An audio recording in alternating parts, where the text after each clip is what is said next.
Chapter 379. The laughing Huang Yuliang finally relaxed. Even the captives had to be reorganized. It seemed that the southern Ming army was really weak. Facing such an opponent, so what if they lost once?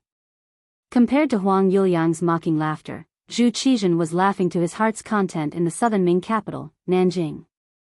At the same time, in the political affairs hall, Zhu Qizhen looked at the 6 ministers and several other important officials with a smile on his face. Come, everyone, take a look. This is the report of victory that we just received. The Guangzhou government was victorious. More than 10,000 enemy leaders were killed and nearly 30,000 people were captured. We have greatly damaged the arrogance of the yellow bandits. The report of the battle had just been received. At this moment, Zhu Qizhen's mood was very good. In the past few days, his expression, which had been troubled by the situation in Yunnan, was much more relaxed. The report of victory was quickly read by several important officials. The officials immediately knelt on the ground and said loudly, "Your Majesty is blessed by the heavens. Congratulations, long live your Majesty." That's right. The heavens have indeed treated me well. Beloved official Lu, immediately prepare to worship the heavens. I want to announce it to the world. Since ancient times, the imperial family liked to seek good luck. How could Zhu Qizhen let go of the opportunity to show off his wise and powerful status? Yes, Your Majesty. Lu De stood in position and complied. However, he did not immediately go to work after answering. First, he had a thoughtful expression. Then, he raised his head and slowly said, "Your Majesty, this official does not understand military affairs. However, from reading, I know the principle of pursuing the enemy. Why is it that the Guangzhou government has clearly defeated the yellow bandits, but did not pursue the enemy?" Following Lu De's words, Zhu Qizhen, who was sitting on the dragon throne, had a serious expression on his face. This scene was clearly seen by the Minister of War, Kuang Yi. Immediately, he held his ceremonial tablet and walked out. Minister Lu, Minister Counselor Yan Ying has already reported back. He said that the Ming army and the mercenaries were already very tired.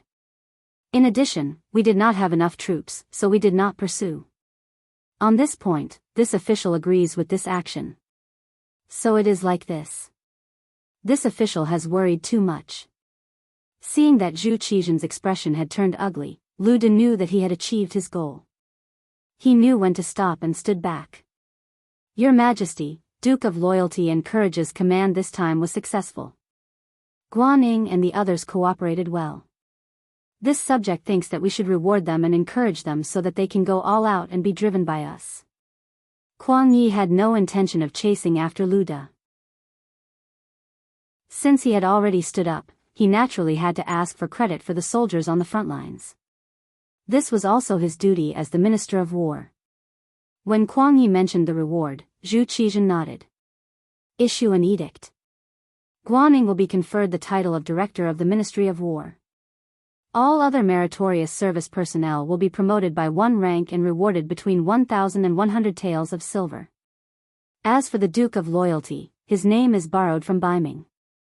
If you want to reward him, you need to inform them. Let's leave it to the Ministry of Rights. Yes.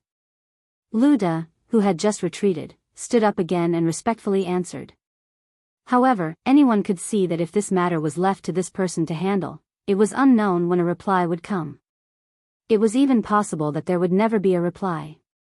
Kuang Yi also wanted to say something on behalf of Yang Chendong. In the secret letter that Guaning had given him, it was clear that without the imperial envoy, it would have been difficult to win this battle. How could such a talent be neglected or offended? However, before he could say anything, Zhu Qizhen had already stood up and said, "You can all disperse. We are tired and need to rest for a while. If there are no important matters, do not disturb us." After saying this, he seemed to stare at Kuang Yi as if these words were only for him to hear. Speaking of which, Zhu Qizhen both loved and feared Yang Chendong. He loved him because this person was indeed talented and had once saved his life. It was not an exaggeration to say that he was his benefactor. He was afraid that it was because Yang Chendong was too powerful. In the Guangdong matter, the southern Ming army had always been at a disadvantage. However, he had won a great battle as soon as he arrived. This kind of result naturally made people happy, but at the same time, it made people worried. This person was so good at fighting to the outside world. If one day, he had some thoughts that he should not have, then who could keep him in check? Since ancient times, what emperors liked to play with the most was the art of balance. Pulling one side to fight another, pulling the weak to fight the strong, to maintain the balance of the court. This way, he, as the emperor, was even more important. However, looking at it now, Yang Qindong's power was probably unrivaled.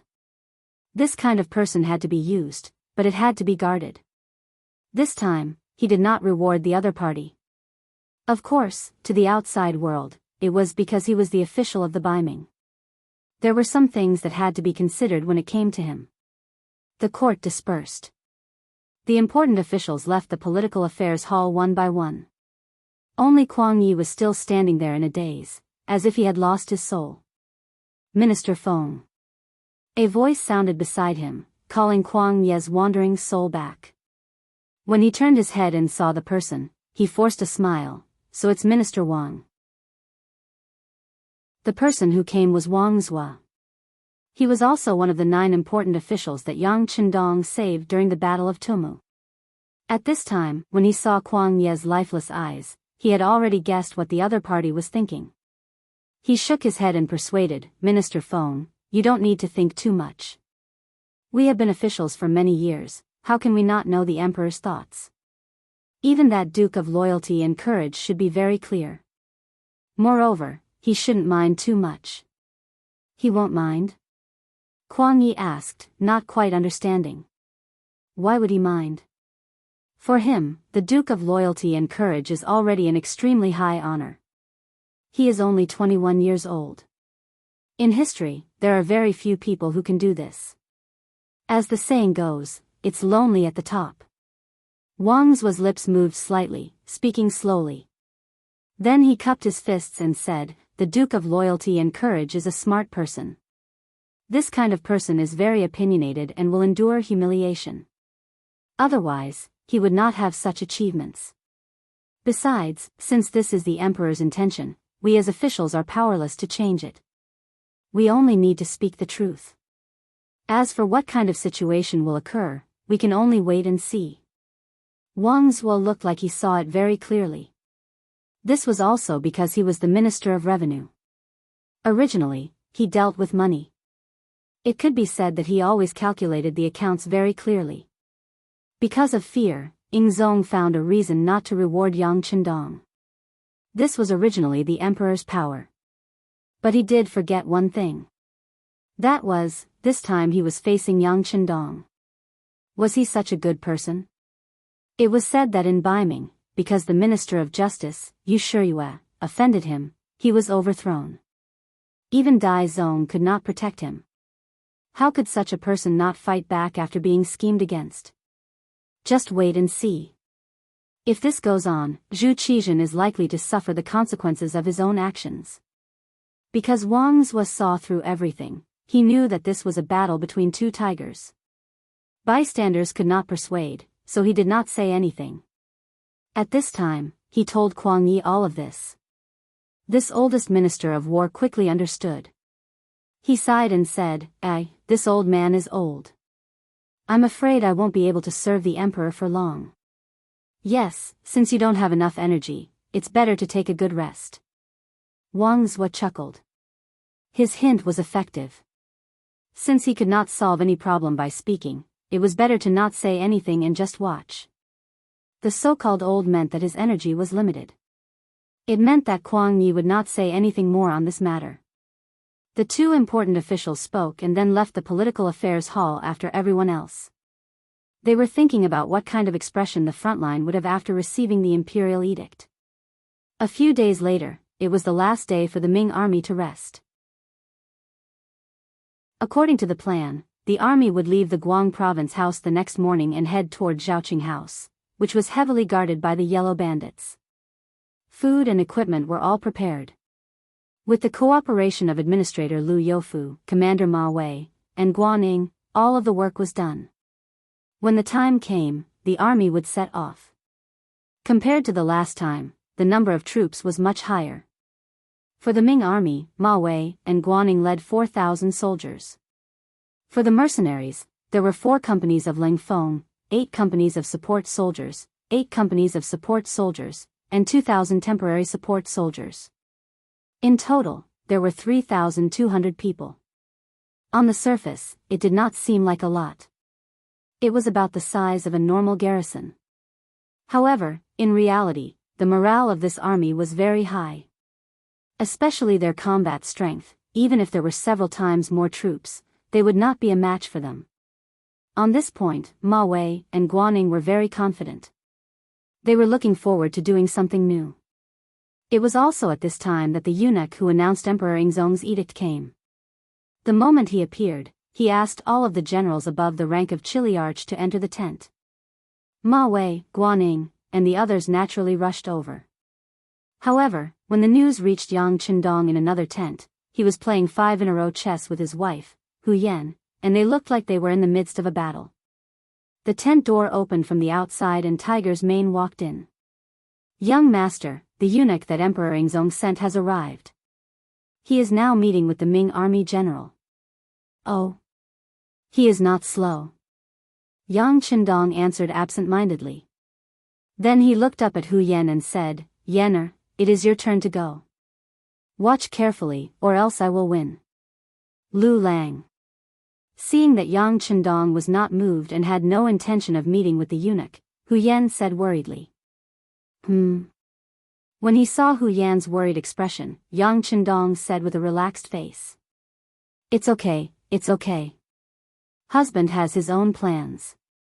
If I am not wrong, it should have nothing to do with me. Since that is the case, why should I join in the fun? We will be on the road tomorrow. It is better to take advantage of the time to relax. Come, let's continue." Oh. Since her husband said that nothing would happen, Hu Yan completely believed that nothing would happen. She immediately agreed and began to think about how to write the next sentence. Tiger's Mane only came to deliver the news. Since the young master knew, his task was completed. He then left the tent and it seemed to be quiet again.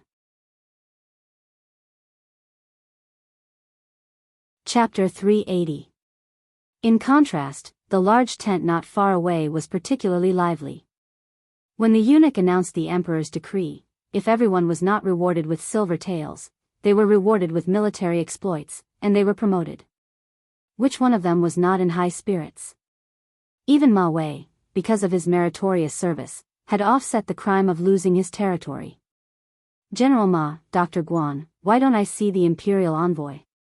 The eunuch who was in charge of announcing the edict spoke with a hint of dissatisfaction when he did not see Yang Qindong appear after he had finished what he was supposed to say. The position of eunuchs in the Ming dynasty was not low. In history, many eunuchs with power came from this dynasty. To be able to become an edict-announcing eunuch, which one of them did not have the trust of the emperor? Outside officials did not dare to offend such a person. As for his question, the two of them had to answer. After they looked at each other with great tacit understanding, Guaning took the initiative to stand out and say, replying to eunuch, "The Duke of Loyalty is not in the camp. He must have gone out to patrol. You also know that as the commander of the army, it is normal to have more worries." "Oh, that is a pity. I wanted to admire the Duke of Loyalty's elegance. Since this is not a coincidence, we will meet again if we have the chance." The edict-announcing eunuch's face was filled with disappointment. He did not know that his words, in the eyes of Ma Wei and Guaning, were no different from missing out on life and death. Thinking back to the time when Yang Qindong killed Jia Ping and punished Han Qing, how swift was that? It also showed that this person was not to be trifled with. This time, he rewarded everyone, but did not mention Yang Qindong. With his temper, who knew what he would do? At this time, this eunuch was still thinking of going to see the imperial envoy. If he did not do well, he might be kicked out in a fit of anger. If that was not a brush with death, what was it?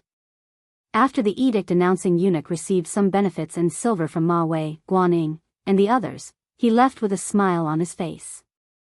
The two generals were left with bitter expressions on their faces. In the battle outside of Guangzhou Prefecture City, the two of them should be very clear about who should have the greatest merit. However, this time, the emperor had given out rewards other than the greatest merit. In this way, wouldn't they feel ashamed to accept it? Of course, the most important thing was that they were leaving for Wuzhou tomorrow. At this moment, would the imperial envoy be angry? Would the plan change? The two of them really wanted to go to Yang Chendong's tent to find out what was going on, but they were also worried that if they really went there, they would run into bad luck.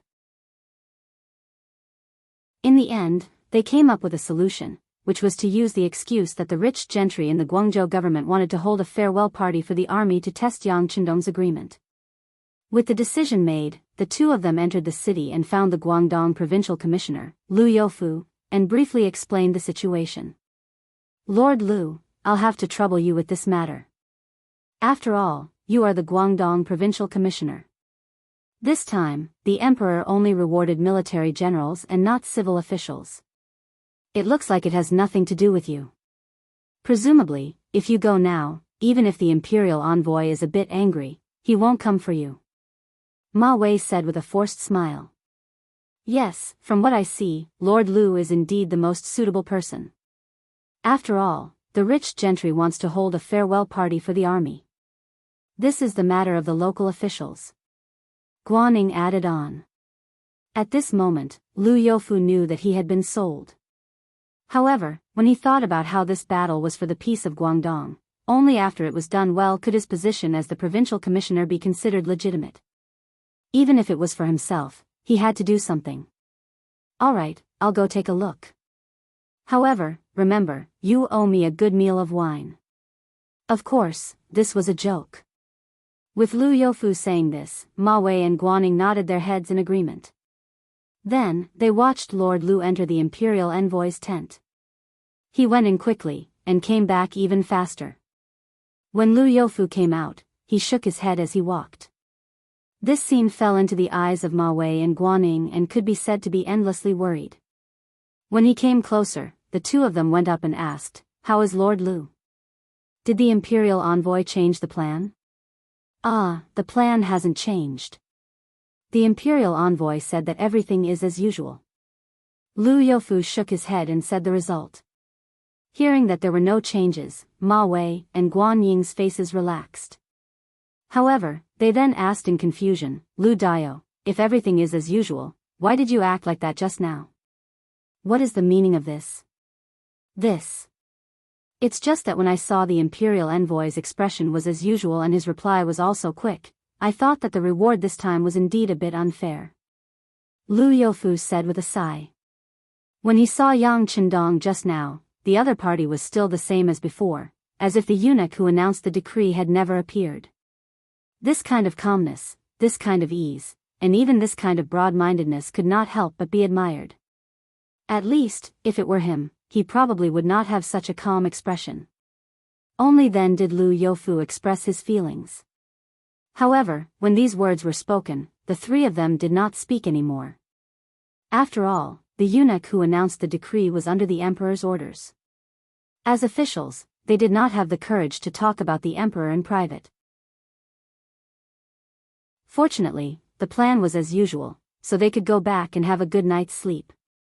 In the military tent not far away, Yang Chendong was thinking about something with his eyes closed.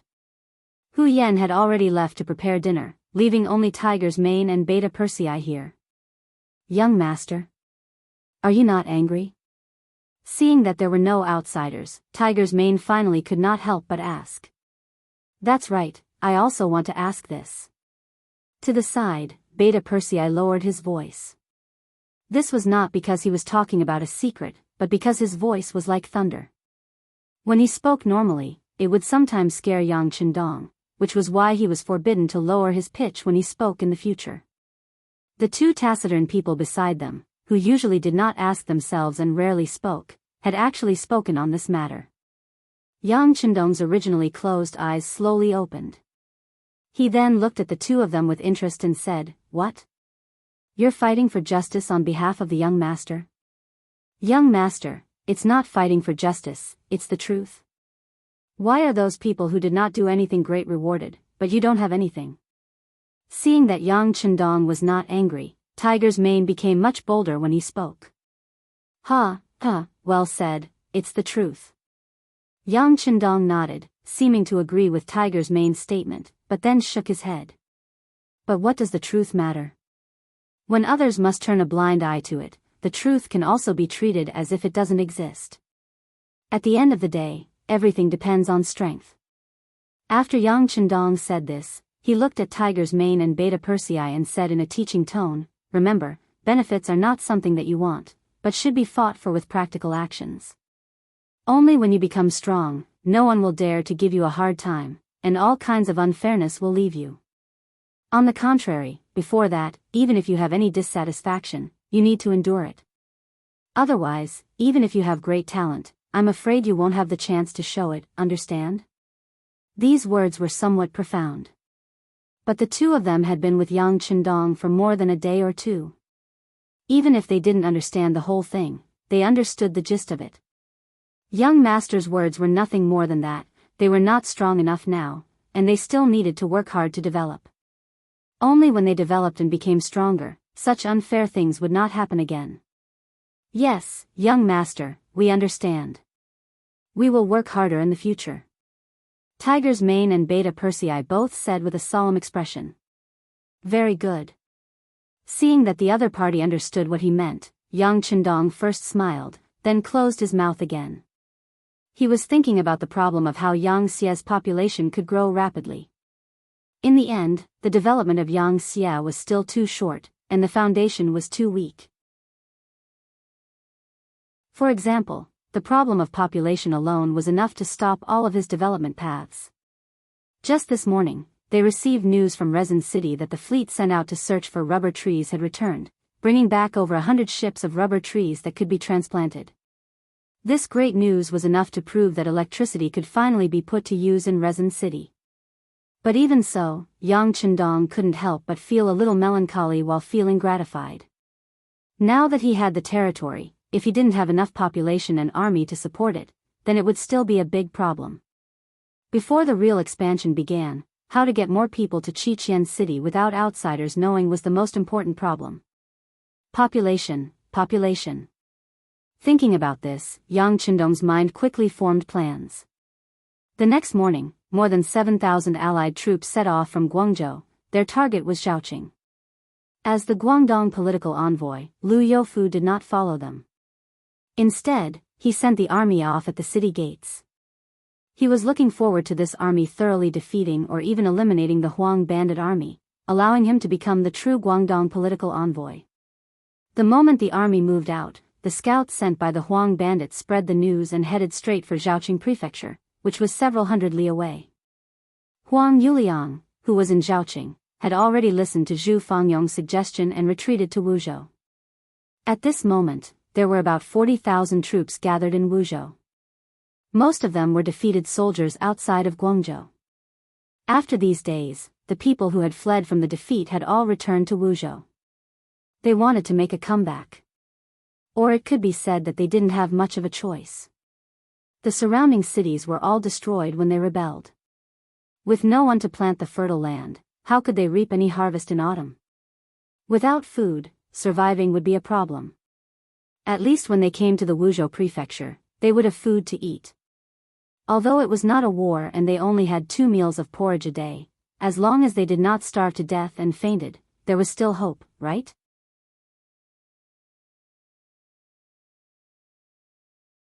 Chapter 381. For the sake of food and survival, there would be many people entering the Wuzhou prefecture every day under the banner of the Revolutionary Army. The bandit leader, Huang Yuliang, was overjoyed when he saw all of this. Regardless of the reason, these people were willing to seek refuge with him. At least he had made a name for himself. With a name, there would be people. With people, he could go around killing and pillaging. Food and money would flow into his hands endlessly. With this cycle, his territory would grow bigger and bigger, and his military strength would also grow. One day, it would not be impossible for him to ascend the throne and become an emperor. In order to achieve these goals, the first thing he had to do was to deal with the invaders. The news had already been sent over. When he learned that the Southern Ming Empire had sent over 7,000 soldiers to Zhaoqing Prefecture, Huang Yuliang laughed heartily. Only 7,000 people, and they dare to go against my army of 40,000? Do they really not want to live anymore? Huang Yuliang's laughter traveled to the various leaders in the tent. Naturally, everyone laughed along with him. In their eyes, these people were also not optimistic about the 7,000 Southern Ming Empire troops. At this moment, they seemed to have forgotten about their defeat outside the prefecture of Guangzhou. Of course, there were too many reasons why they had failed. For example, the other party had ambushed them and caught them off guard. However, now that they were prepared, they didn't believe that these 7,000 people would be able to turn into monsters. Young master, the Southern Ming Empire only sent over 7,000 people. I think they might not even be able to reach the Wuzhou prefecture. Zhaoqing Prefecture's General Cheng should be able to defeat them. One of the leaders saw that Huang Yuliang was in a good mood and hurriedly flattered him. The so-called General Cheng was one of the leaders of the Huang bandit army, Qing Yuan. Qing Yuan had some military talent. However, because he was slightly less experienced than Geng Jun and the other three, he did not enter the ranks of the four heavenly kings. However, following Geng Jun's death, there were now calls for him to be a substitute and become one of the four heavenly kings. With such ability and charisma, Huang Yuliang sent 5,000 of his men to Zhaoqing Prefecture to test him. They were there to stop the Southern Ming Empire's army. The art of war said that once, twice, thrice, and thrice, one would be exhausted. What was important was that if they couldn't work together in battle, the morale of the army would drop and the morale would be shaken. Naturally, their combat strength would be greatly reduced. Qing Yuan and 5,000 troops were left behind in Zhaoqing Manor to achieve this goal. Of course, it would be best if he could win. It would be hard for Huang Bandit General to find any opponents in Guangdong. On the other hand, even if they lost, they would heavily injure their opponent and make ample preparations for the upcoming battle in Wuzhou. Not bad. Hearing someone mention Qing Yuan, Huang Yuliang said excitedly, "This young master has already promised Qing Yuan that as long as he can deal a heavy blow to the Southern Ming army, he will be allowed to enter the ranks of the four heavenly kings. I believe that he will not disappoint. Congratulations, young master. Congratulations on obtaining another good general." Everyone knew that since Huang Yuliang could say such words, the matter was basically settled. One by one, they began to praise him. As for how much of the praise was sincere and how much was sincere, it was up to the benevolent to see benevolence. Zhaoqing Manor. As a place that one had to pass through on their way to Wuzhou Manor, there were many Huang bandit soldiers standing on the city gate. Under the crowd was a man holding a long blade. He had a fierce expression and his eyes flashed with a bloodthirsty light. It was Qing Yuan himself. The news that he was going to replace the dead Geng Jun as one of the four heavenly kings had long reached his ears. Recently, there were even more people around him who were fawning over him. At the beginning, he was still clear-headed. At least he knew his own worth. However, as more and more people began to praise him, he became complacent. Sometimes, even he couldn't help but believe the words of others. It was as though he was really a god that had descended from the heavens, was really brave, was really a genius at leading troops, and was really victorious in every battle. This was what people often said. False things could become true if too many people said them. Qing Yuan, who started to become arrogant, became arrogant, frivolous, and underestimated the enemy. Even though he knew that the Southern Ming reinforcements who had defeated Huang Yuliang's 80,000-strong army were coming, when he saw the Southern Ming army gradually appearing from below the city gate, he still gave the order to open the city gate and attack. "Men, bring this general's warhorse over. Let's see how I'll be defeated and take the enemy general's head amidst an army of 10,000. It seemed like he had watched too many dramas. At this moment, Qing Yuan was filled with a heroic spirit. As he shouted, he waved the blade in his hand. "General is mighty. General is mighty." As the main general was full of vigor, the soldiers below also had their morale boosted. They all shouted loudly with a face full of excitement. Amidst the shouts, the city gate of Zhaoqing Manor opened. Qing Yuan, who was riding a war horse and holding a blade, only left behind 2,000 soldiers to defend the city. He brought 3,000 soldiers and horses out of the city gate.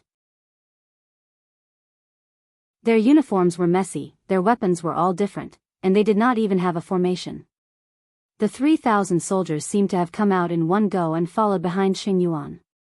They did not look like a disciplined army at all. This is the Yellow Bandit Army? Guan Yingyan, who was standing in the opposite army, looked at the incoming people and asked curiously. When he turned around, he saw the neat ranks of the Ming army, their uniform. They were the 2,000 temporary auxiliary soldiers. Right now, they were also wearing the same Mandarin duck battle jacket as the Southern Ming army uniform. The only difference was that they had a wide red cloth tied around their arms to make the difference. This was something that couldn't be helped. An army couldn't bring too many empty uniforms with them. Even though every Lingfeng and auxiliary soldier had a set of uniforms, they couldn't possibly give them to these temporary auxiliary soldiers. Even if they wanted to, it would not be enough. It was better to let them wear the Ming army's uniform first. After all, there were many such things in the Guangzhou Manor's military storage. Secondly, it was to differentiate them. Everything could be changed the next time they replenished their supplies. Did they want to change out of the Ming army's uniform at that time? Good. Then they needed to perform well. Of course, this was Yang Chendong's idea. With a large warehouse in his hands, he could take out more uniforms at any time. However, he would not do so. It was not worth it to attract suspicion for no reason. Speaking of which, this was the first time Guan Yingyan had truly fought with the Yellow Bandit Army. The previous battle was in the dark. By the time he arrived at the battlefield, everything had already ended. Even though he saw some dead or captured Yellow Bandit soldiers, he did not have any direct impression of them. It was not like now where he could see everything in his mind at a glance.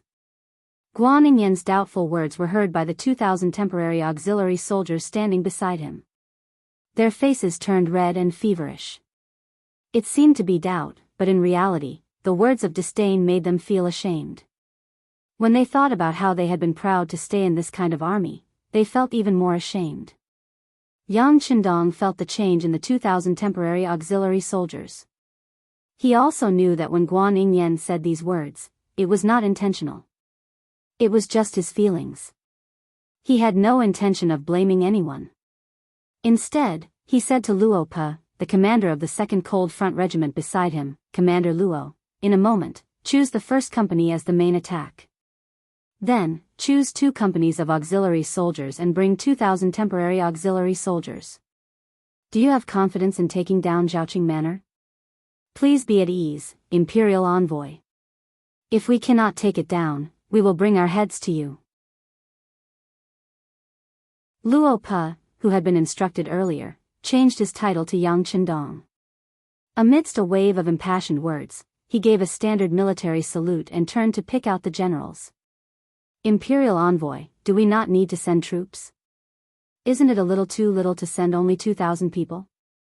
Ma Wei, who knew the mercenary army's military structure, rode forward and carefully probed. "Yes, why don't we also send 2,000 people to help?" Guan Yingyan nodded. It was obvious that he agreed with Ma Wei's words. "There's no need." Yang Chendong shook his head resolutely and did not say anything else. He only looked at Zhaoqing Manor with a half-smile. No one knew what he was thinking. Luo Pe turned around and returned to the camp to pick out the generals. When they found out that they could only bring 1 company of Cold Front Regiment and 2 companies of auxiliary soldiers, a total of 4 company commanders of Cold Front Regiment and 8 company commanders of auxiliary soldiers instantly burst into an uproar. According to them, no matter how many companies were chosen to participate in the battle, they would definitely have a share. There were only 3 places, but the 12 company commanders all wanted to fight for it. Perhaps they also understood that there were not many opportunities to perform, or perhaps they were very confident in the soldiers they led. But no matter what, only a quarter of them could go to the battlefield. The majority of them did not have such an opportunity. If they did not fight for it, they would have even less of a chance. Obey orders.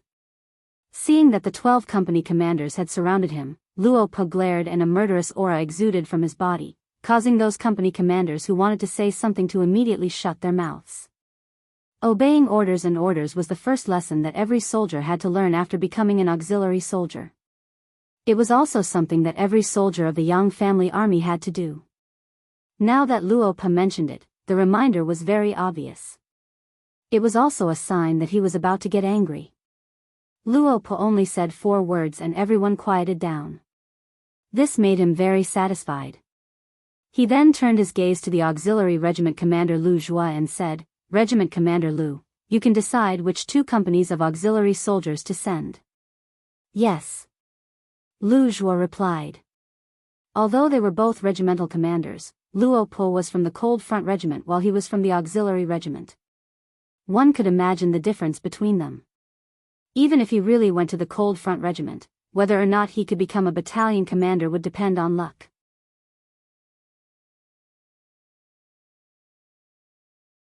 Chapter 382. The 2 regiment commanders worked together and quickly picked out 3 companies to fight. Together with the 2,000 temporary auxiliary soldiers, there were a total of 2,300 people ready to fight. Among the 3,300 people, the company at the forefront was the Cold Vanguard Company led by Battalion Commander Chen Bo. Luo Po had taken a step back this time, giving the opportunity to charge and break through the enemy lines to his battalion commander. Chen Bo's eyes shone brightly as he seized the opportunity with great difficulty. He felt as if there was an endless amount of energy in his body. When he thought about how the 6th young master was watching his performance on the battlefield behind him and his every move, he felt an inexplicable excitement all over his body. Peng Yu was in the Cold Vanguard Company. Due to his outstanding performance on the battlefield, he had been selected by the 6th young master as a member of the Cold Vanguard Company. This time, he had to perform outstandingly to repay the trust and support. Peng Yu was not the only one. The Cold Vanguard Company was also filled with energy. Since they were able to join the Cold Vanguard Company, they naturally had the right to know who the 6th young master was. Yang Chendong's appearance was like a shot of adrenaline to them, causing them to be extremely excited. The 2 auxiliary battalions were in the middle. Following behind the Cold Vanguard Company, they would be the main attackers when the battle started. After all, the weapons in their hands were crossbows that were slightly closer to the enemy. If they wanted to be effective, then they had to rush to the front of the enemy. Although there were only 200 of them, all of them were filled with confidence. It was not for any other reason, but because they believed in their comrades and the marksmanship of the Cold Vanguard Company members who would be assisting them on the battlefield. If anyone dared to counterattack or threaten their lives, the Cold Vanguard Company would definitely step in and take care of the enemy one by one. Standing at the very back were the 2,000 temporary auxiliary soldiers. Compared to a few days ago, they now looked like soldiers standing there. The military training made them look more upright and straight. The grievances meeting reminded them not to forget the past and to remember to strive for a better future. After eating and drinking well, each of them had a ruddy complexion. When they thought about becoming real auxiliary soldiers, they would have the opportunity to follow the auxiliary soldiers back to their headquarters and live a fair and just life without having to worry about food and drink. They became even more excited. It was as if the goal of their lives had already appeared. In order to live a happy life in the future, they had to perform well in this battle. With their fighting spirit and morale, they tightened their grip on the crossbows in their hands. Although the crossbows in their hands couldn't be compared to the auxiliary soldiers, regardless of whether it was shooting distance or accuracy, they were still much better than the rusty knives, hoes, and wooden sticks they used in the Huang bandit army. With such excellent weapons, they would definitely win this battle. The 2,300 soldiers all had their own ideas, but they were all thinking about how to fight this battle well and how to perform even more bravely. Behind them were the 900 Ling Feng and auxiliary soldiers. They stood motionless on the spot, like soldiers who had died many years ago in the Terracotta Army. There was no expression on their faces. They were waiting for an order to come out and take care of any opponents or enemies who wanted to threaten their safety. The 4,000 Ming soldiers stood on the right side of the formation. They craned their necks and waited to see the changes on the battlefield. Ma Wei and Guaning widened their eyes, as if they did not want to miss a single moment. They wanted to see how these mercenaries would perform. Behind these people were Yang Chendong's family. They sat in a few carriages.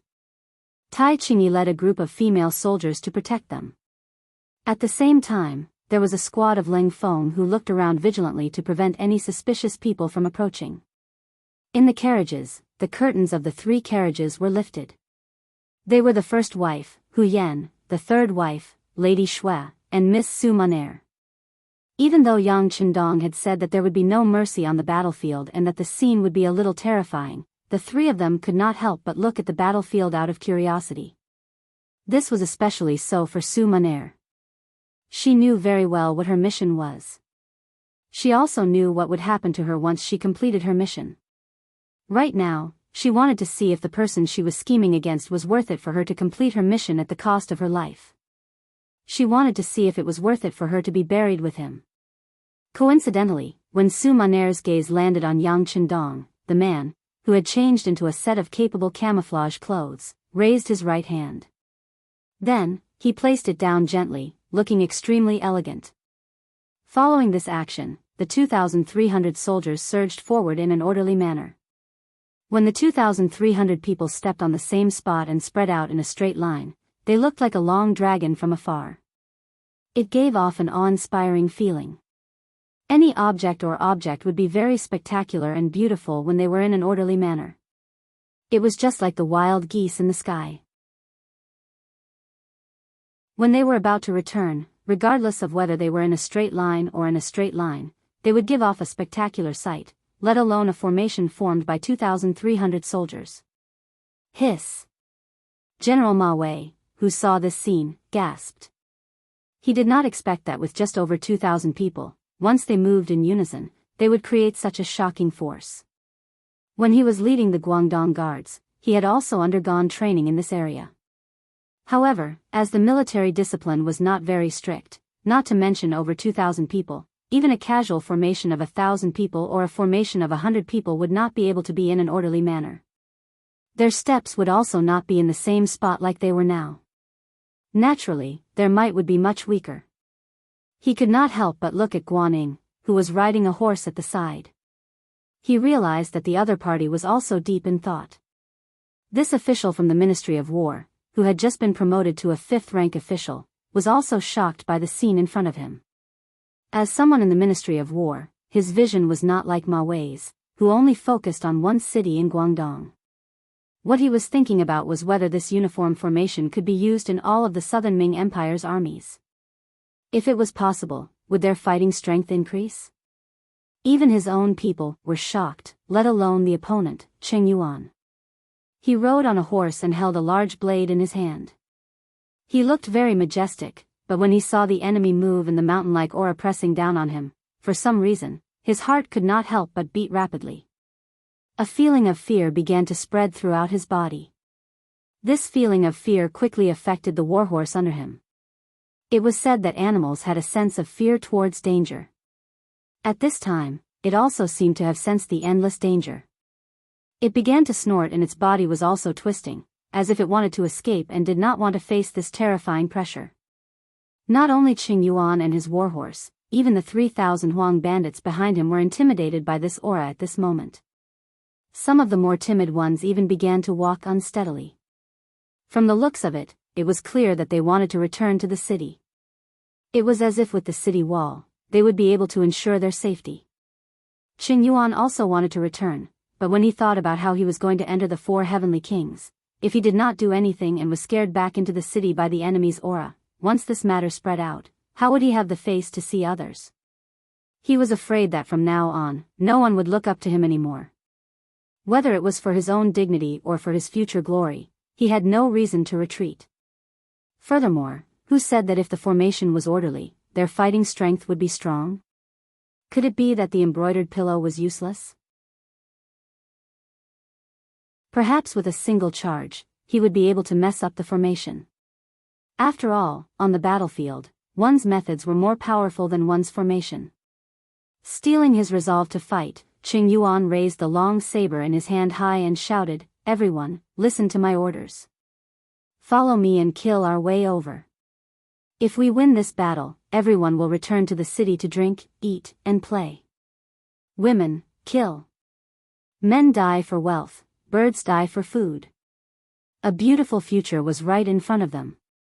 In addition, Qing Yuan took the lead and charged out. The 3,000 yellow bandits behind him also relied on their morale to shout and charge out. As Qing Yuan led his troops out, the distance between the two sides quickly closed. However, one side was like a tidal wave, while the other side was like a towering boulder. It was as if no one could shake it. Visually, it gave off such a feeling. At the very least, if they really clashed, the victor would depend on whether the tidal wave was stronger or the boulder was sturdier. Charge, charge. The yellow bandits' running speed was not slow. Especially when Qing Yuan personally led his troops to charge at the front, the people behind him seemed to have eaten a bear's heart and leopard's guts, gaining more courage and strength. In the past, when they faced the southern Ming army, they charged like this. In their view, as long as the main general was brave and the soldiers under him fought with their lives, with the advantage of numbers, this battle could still be fought and they could still win. The sounds of killing could already be heard clearly. The distance between the two sides was less than 500 meters. Facing the chaotic roars, Battalion Commander Chen Bo, who was walking at the front, had a firm expression.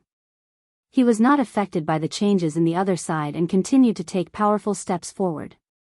The front army did not move, so the auxiliary soldiers and temporary auxiliary soldiers at the back naturally did not change. Even though a grave expression appeared in the eyes of some people, the formation was still orderly and there was not the slightest hint of chaos. The distance between the two sides was only 300 meters. According to the Ming dynasty's ratio of 1 foot to the present day, it was only 300 meters. The shooting range of the U-5 rifle was 45 degrees. After flying for about 4,000 meters, it began to fall. Of course, this was not the effective range. Under the effective range, as long as one could see, 800 meters was not a problem. Within 600 meters, one could easily take a person's life. Now that the distance was less than 300 meters, it was time to attack. Some of the platoon leaders and squad leaders who understood the reasoning behind this looked at Battalion Commander Chen Bo.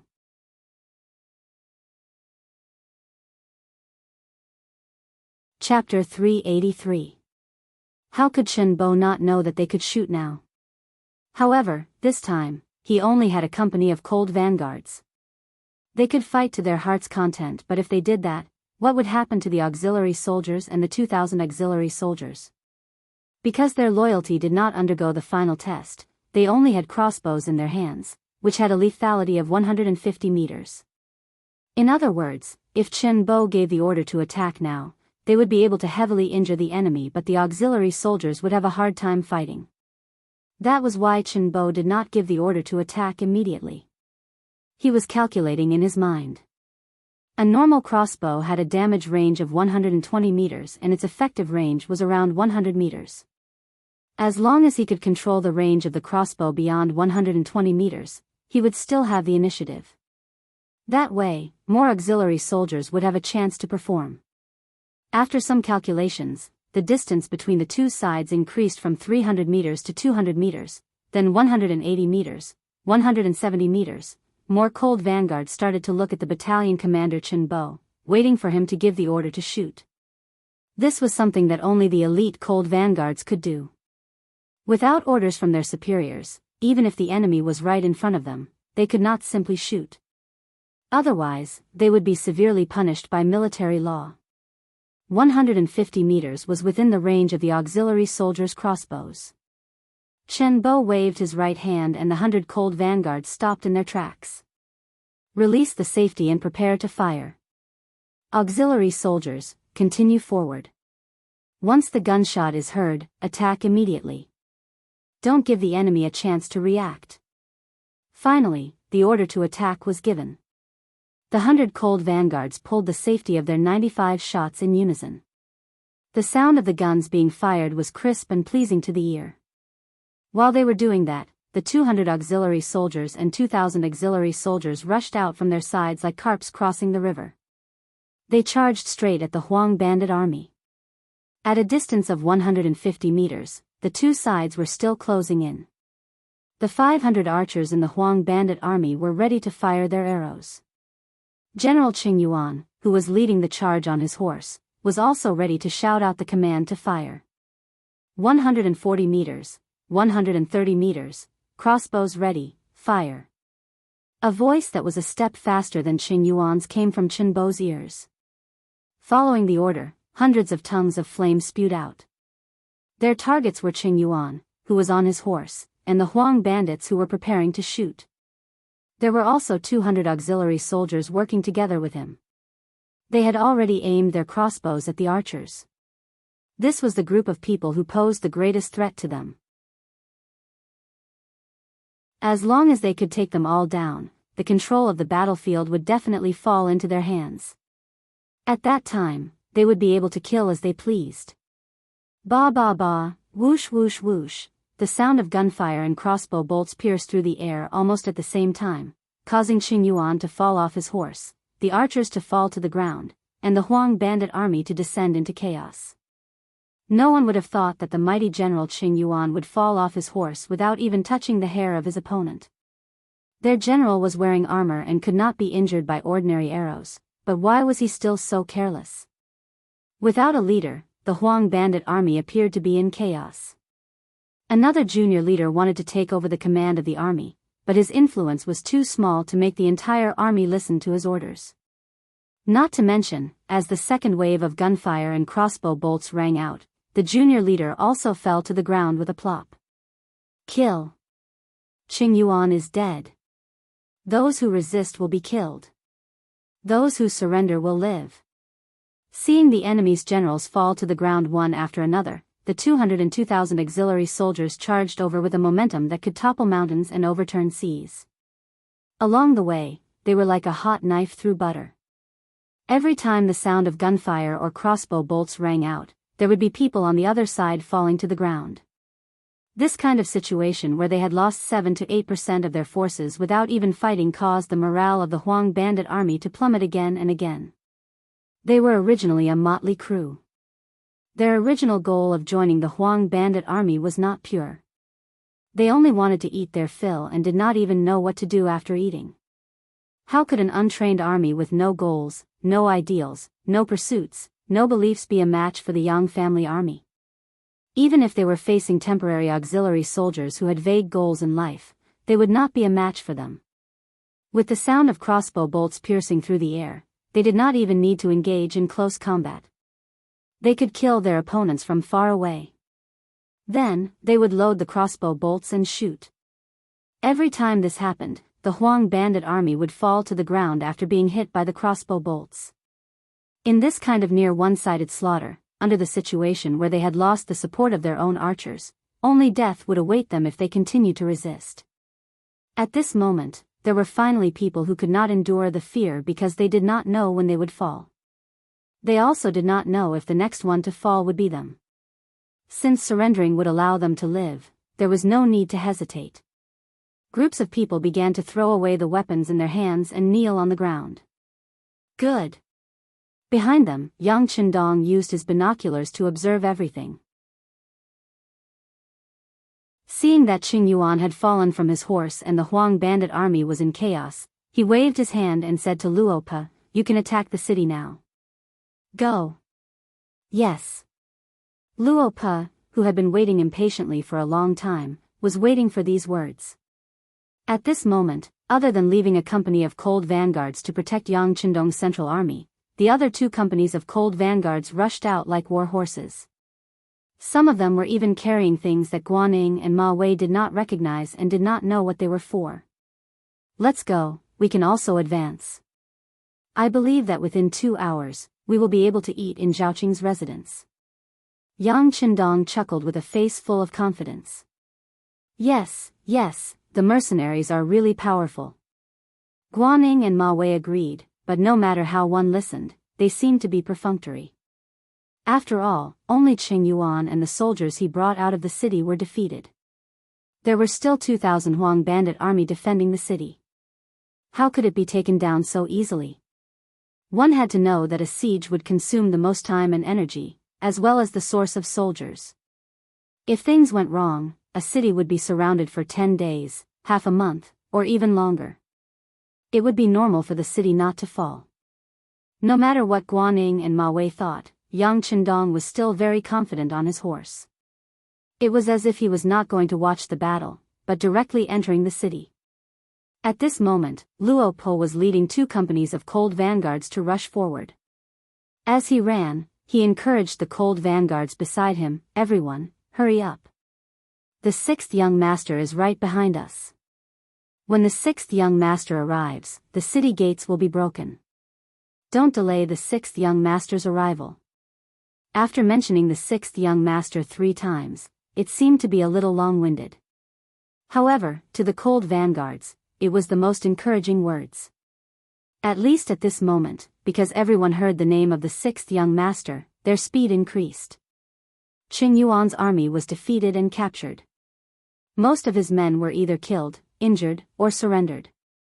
Less than 800 of them actually escaped. These people risked their lives to reach the city gates of Zhaoqing Prefecture and shouted for the city guards to lower the drawbridge. Unfortunately, the auxiliary and temporary auxiliary soldiers behind them had already caught up. The Huang bandit army in the city did not dare to open the city gates. Seeing that there was no hope of entering the city, the 800 deserters were afraid that they would be killed on the battlefield. One by one, they threw down their weapons and knelt down to surrender. Thus, the 3,000 Huang bandit army soldiers became prisoners of war. After bringing these people to the side, Battalion Commander Chen Bo led a company of cold vanguards to the city gates. "Listen up, we are the mercenaries hired by the Duke of Loyal Courage of the Great Ming Dynasty. In the Guangzhou Prefecture, the 80,000 soldiers led by Huang Yuliang were also heavily injured by us. If you know what's good for you, immediately open the city gates and you will be considered to have made a military contribution. Otherwise, you will be punished for breaching the city gates." There were many ways to persuade the enemy to open the city gates. The soft way was to tempt them with benefits and say all sorts of nice things. The hard way was to use a harsh tone and use threatening words. However, there were too few examples of people being able to persuade the enemy to open the city gates with just a few words. For example, the 2,000 Huang bandit army soldiers had no intention of opening the city gates. When Qing Yuan fell off his horse, they noticed that something was wrong and had already sent people to the Wuzhou Prefecture to ask for help. As long as young Master Huang received the news and arrived with his troops, the crisis in Zhaoqing Prefecture would naturally be resolved. Chen Bo stood at the foot of the city gates and shouted 3 times. However, no one used words to reply to him. Instead, a few arrows were shot in front of his feet. This was because the distance was not enough. Otherwise, Chen Bo would have been injured. "You're courting death." Chen Bo felt like he had been slapped in the face when he saw a few arrows stuck in the ground 7 or 8 meters away from him. His face turned ashen. "Men, kill those who shot the arrows for me." "Yes, Battalion Commander." Among the cold vanguard, there were people who could not wait to test their skills. Now that they had Chen Bo's orders, there was no need for them to hold back. They laughed and raised their guns to shoot. A Huang bandit army soldier who was holding a bow and arrow on top of the city gate tower unfortunately became the target. Before he could pull his arms back, he heard a crisp gunshot. He was shot between his eyebrows and fell from the city gate tower. This was only the beginning. Following that, the other cold vanguard soldiers began to search for their own targets. Within the time it took for a stick of incense to burn, 9 Huang bandit army soldiers who wanted to shoot arrows were killed. They either fell from the city gate tower or died within the city gate tower. The deaths of these people shocked the Huang bandit army soldiers who were guarding the city. It also shocked the 2,000 auxiliary soldiers who were watching from the side. The battle just now had been extremely satisfying and smooth. The situation had been one-sided from beginning to end. Many of them had not felt any danger and had won the battle. However, this kind of shock was not as great as what they saw in front of them. When they saw that every Huang bandit army soldier who was exposed on top of the city gate tower would quickly fall to the ground and die, they finally understood what the cold vanguard represented. In the past, they had always heard the auxiliary soldiers talk about how powerful the cold vanguard was and did not think much of it. Now, it seemed that everything was true. It was just that their vision was too narrow and they could not imagine it.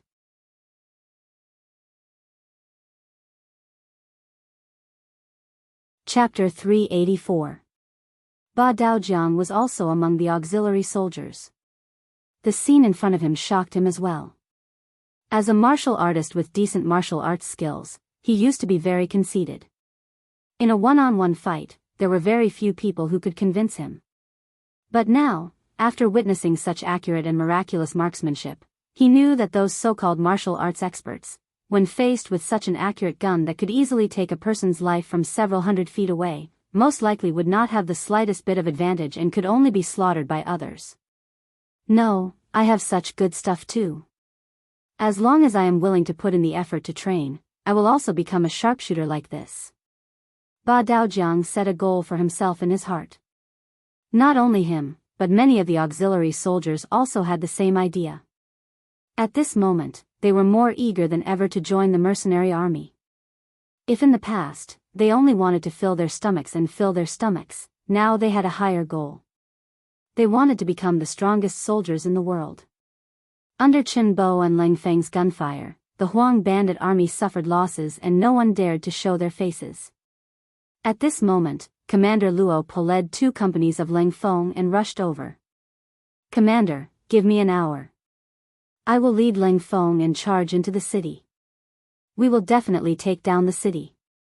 When Qin Bo saw that Commander Luo Po had arrived, he stepped forward and volunteered. "How are we going to take down the city without scaling ladders?" "All right, you've already done very well. Look at me now." Luo Po patted Qin Bo's shoulder. He had given Qin Bo a chance to perform well just now. Now, it should be his turn. A higher rank would be able to suppress others. Not to mention that he had just performed a meritorious deed. If it was his turn, it should be Luo Po's turn. Qin Bo immediately led the troops from before to the side. Commander Luo Po was left behind. He confidently led 200 elite Leng Feng to the city gate tower. At some point, a loudspeaker had appeared in his hand. He first glanced behind him and waited for the 200 soldiers to get into formation. When they were ready, he raised his head to look at the city gate tower and shouted, "The people on the city gate, listen up. Now that your Qing Yuan has been captured, you are just cornered beasts. If you open the city gate now, you can still redeem yourselves. But if you wait until we reach the city gate, you will all die without a burial place. I'll give you 10 breaths of time to make your decision. Men, prepare the rocket launchers." The 200 cold vanguard soldiers had been waiting for this order for a long time.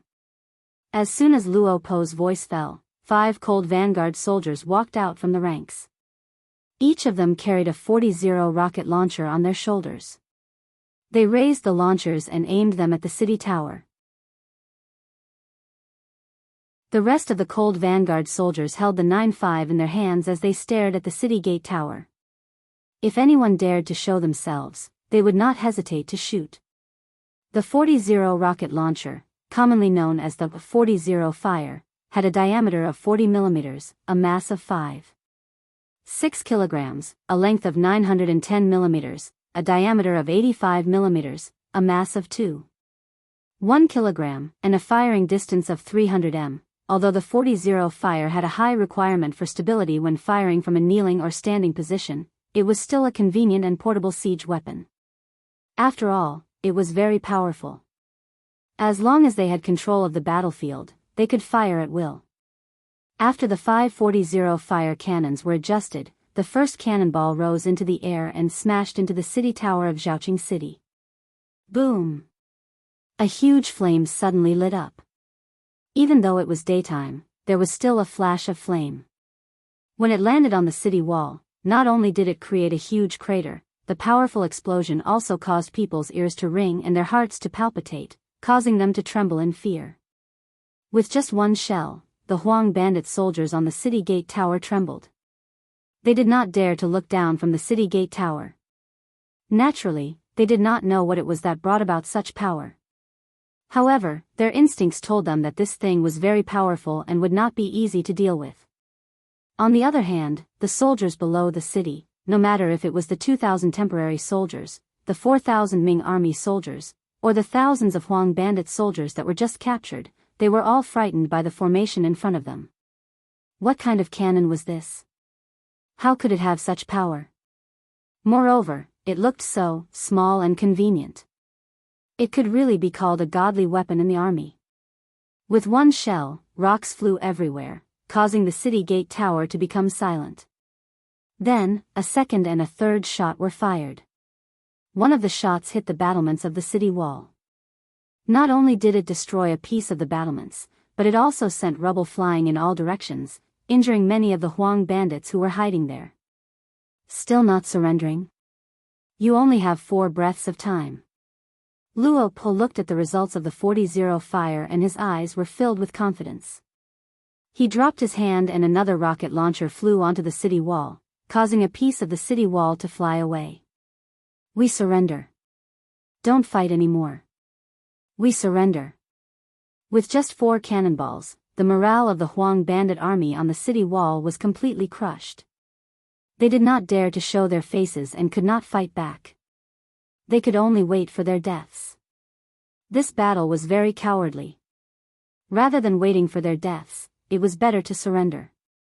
That way, they would be able to save their lives.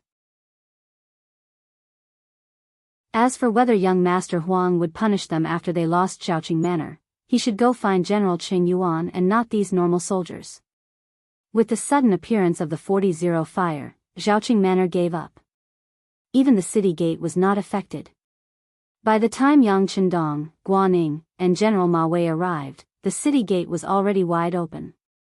Ling Feng and the other soldiers had already entered to maintain order and capture the captives. Outside the city gate, there were only 4,000 Ming army soldiers, 100 auxiliary soldiers, and 400 temporary soldiers guarding the captives. When Ma Wei arrived and saw that none of his subordinates had entered the city, he couldn't help but ask angrily, "Why didn't you all enter the city? Why are you all guarding outside?" "General, they didn't let us in. They said that they wanted to organize the military resources in the city before letting us in." A Chiliarch ran in front of Ma Wei and said with an aggrieved expression, "That's right. I'm sure General Ma knows that His Majesty did not give the mercenaries any military funds. He allowed us to take what we want first when we occupy a piece of land. General Guaning knows about this." Yang Qindong saw this scene and said with a smile. On the side, when Guaning heard Yang Qindong mention his name, he could only say with a bitter expression, "Yes, His Majesty did allow this." Seeing that Guaning and Ma Wei were unhappy, Yang Qindong knew that this was caused by the imbalance in their hearts. He immediately said, "Forget it. Let the mercenaries pick first. As for the military merits, they can all go to you.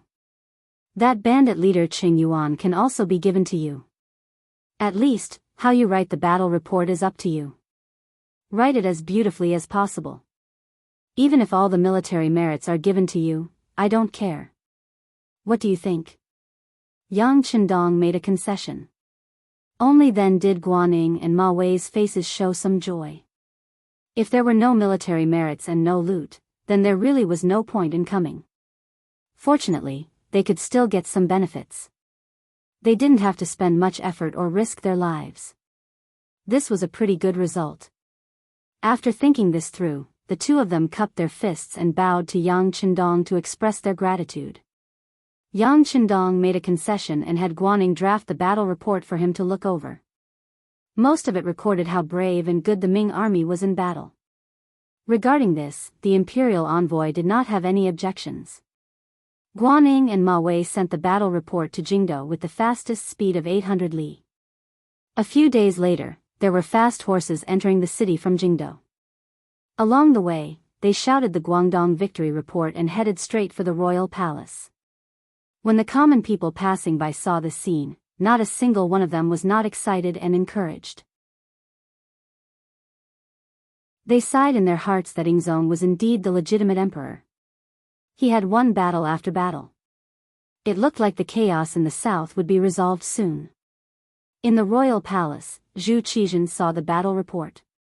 Seeing that they had used less than half a day to take back Xiaoqing Manor and had killed and captured nearly 10,000 enemies, he was immediately overjoyed.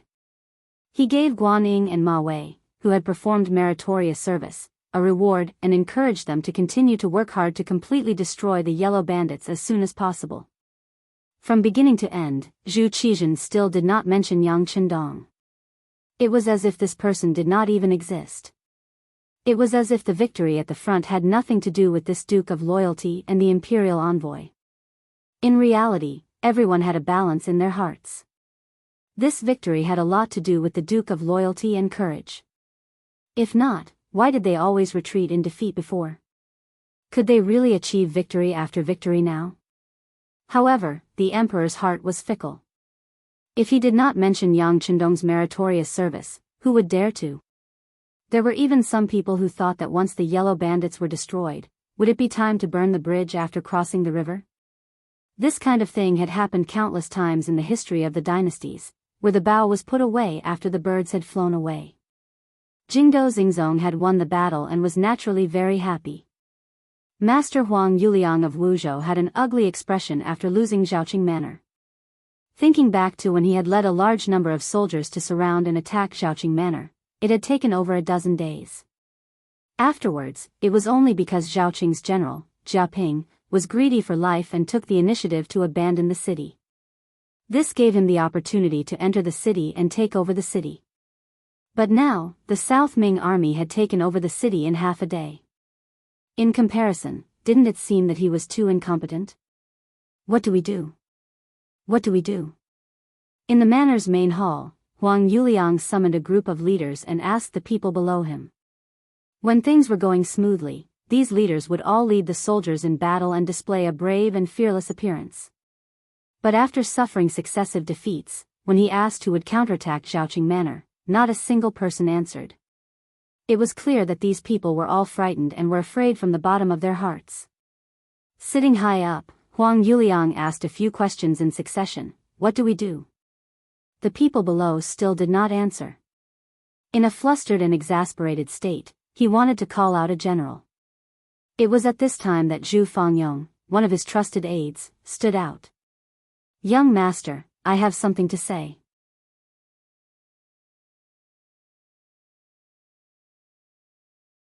Chapter 385. Oh, are you willing to head to Xiaoqing Manor and fight with the Ming army? Finally, someone had jumped out. Huang Yuliang felt much more comforted, and his gaze toward Zhu Fangyong was filled with more hope. No.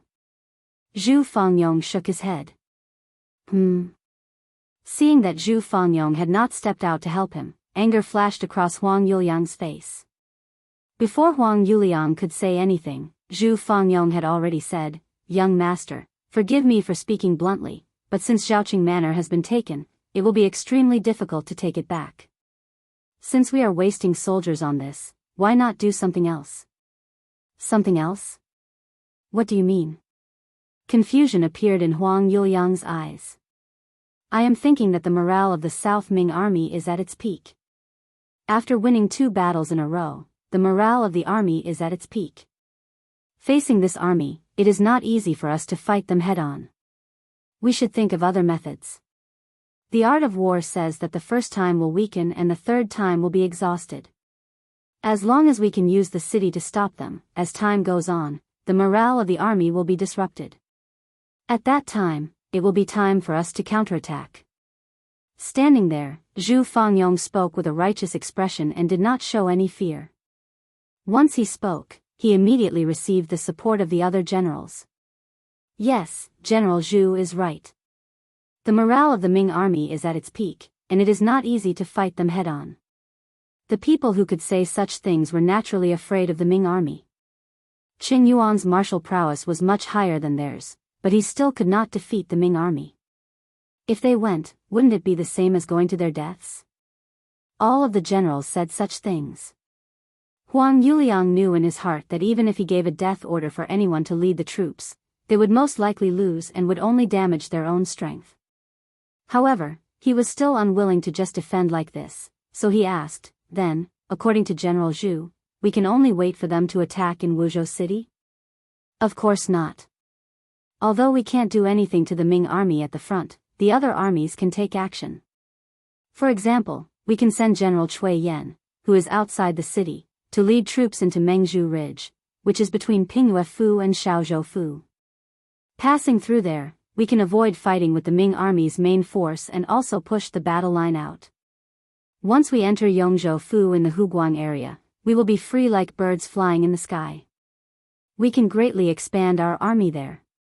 At that time, whether we continue to attack cities and seize land to expand our influence or bring the newly arrived troops back to Guangdong, the initiative will be in our hands. There is also General Sun Jianglong in Gaozhoufu and Lijiaofu. We can order him to launch an attack on the Guanghai Guards and thus attack Guangzhoufu to divide the Ming army's strength and destroy them one by one.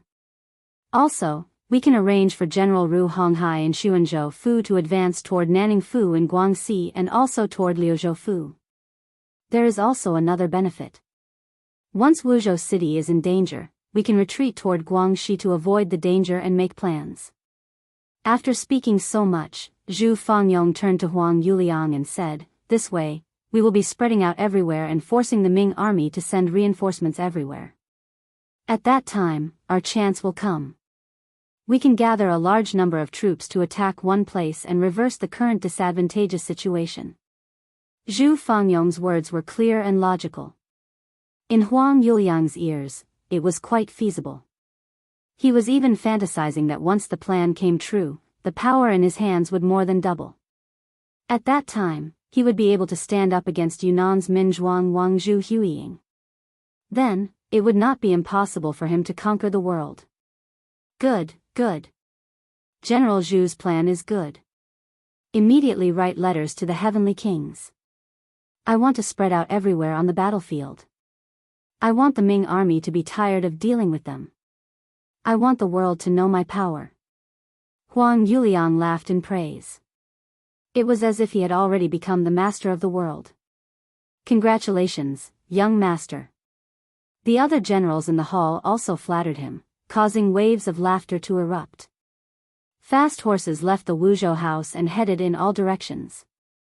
Before long, Guangdong, Guangxi, and even Huguang would become chaotic.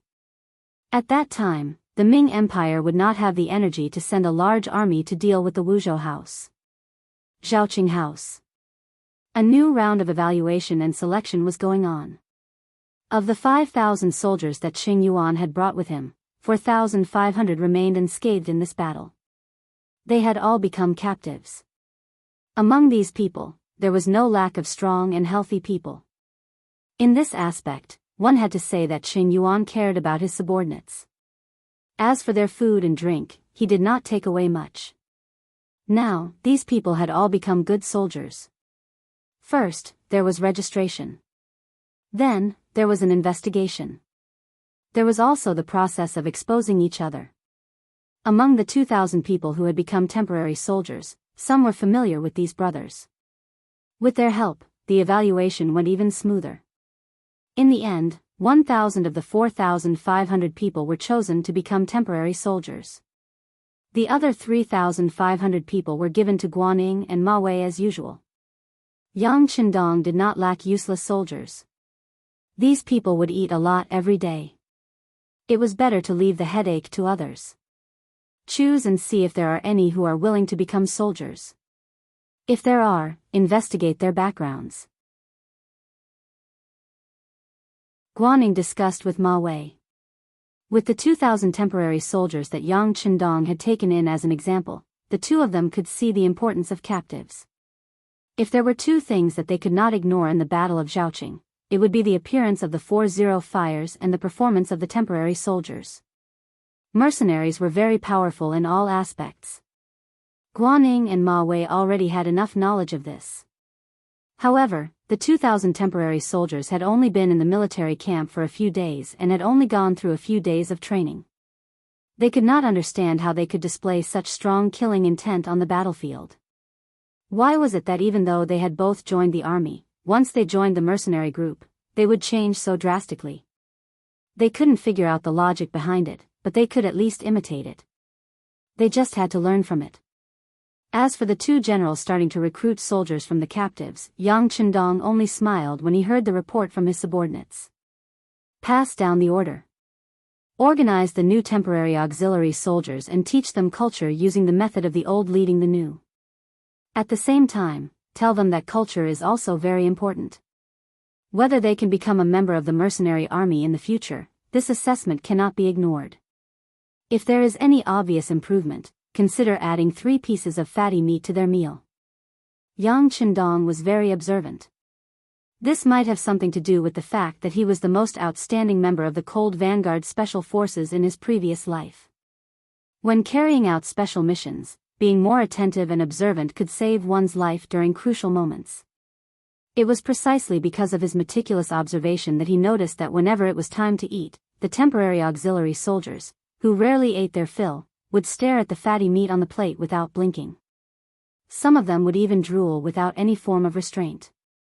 Most of the time, the reward was the most important thing. In other words, the reward had to be something the other party liked and needed. For example, if you asked a rich merchant to do something for you, and you only said that you would reward him with a certain amount of silver, the effect might not be much. However, if you said that you could give him an official position after he did a good job, then it would be completely different. Perhaps the other party would do the job well even if he had to pay for it. This was what it meant to reward something. Since the temporary soldiers were so greedy for fatty meat, he would use this as a guide. When Tiger's Mane heard Yang Chendong say that he would reward the soldiers who performed well with 3 pieces of fatty meat, he was stunned. Then, he said, "Young master, Zhaoqing Prefecture was just raided by the Huang army. We did get some gold and silver when we entered the city, but meat is very rare. It would cost a lot to buy it. Why don't we just reward them with silver? You also know that meat is very rare. If that's the case, even if we gave them silver, where would they go to buy it? Okay, go tell Guaning and General Ma Wei to help us contact pork. It would be best if there was a live pig for sale. We don't lack silver. When the live pig arrives, we can directly bring it to the barracks to stimulate those people." Yang Chendong shook his head with a smile and then said to Tiger's Mane in an unquestionable tone. Note, the so-called taboo is to avoid the name and not the surname. For example, there was a Kaiyuan county that was changed to Kaiyuan to avoid Zhu Yuanzhang's name. It was to avoid the Yuan in the name Yuanzhang. Everyone, please don't argue about whether the name pig is appropriate or not. Thank you. Since the young master had already thought of everything, Tiger's Mane didn't dare to say anything more. He agreed and left. When he found Guaning and Ma Wei because of this matter, and at the same time brought in a total of 30,000 silver taels, the two generals were really confused. However, since this matter was requested by the imperial envoy and he was willing to spend a high price to buy live pigs, how could they refuse? They immediately expressed that they would use their connections to get as many live pigs as possible. The two generals did their best on this matter. Regardless of whether it was because they wanted to curry favor with Yang Chendong or because they could profit from this matter, large amounts of live pigs were quickly sent to Zhaoqing Prefecture by the rich people in the nearby countryside. They then passed through the city and were transported to the mercenary barracks outside the city. Wang Yong was a member of the Wang family in Zhaoqing Prefecture. The Wang family had once been a large family in the city. Since he was young, he had never lacked food and clothing. He had always carried the hope of the family's revival. However, he had no interest in studying. Instead, he liked to dance with his spear and stick. He had taken many people as his master and had learned a good set of martial arts. When Zhaoqing Prefecture was surrounded by the Huang bandit army, he had been traveling with some of his Jianghu friends. After he heard the news of Zhaoqing being surrounded, he flew back. However, he was still one step too late. By the time he had secretly snuck back into the city, hundreds of people in the Wang family had all been killed by the Huang bandit army. There were also some clan sisters who had been brutally humiliated by Qing Yuan and his trusted aides.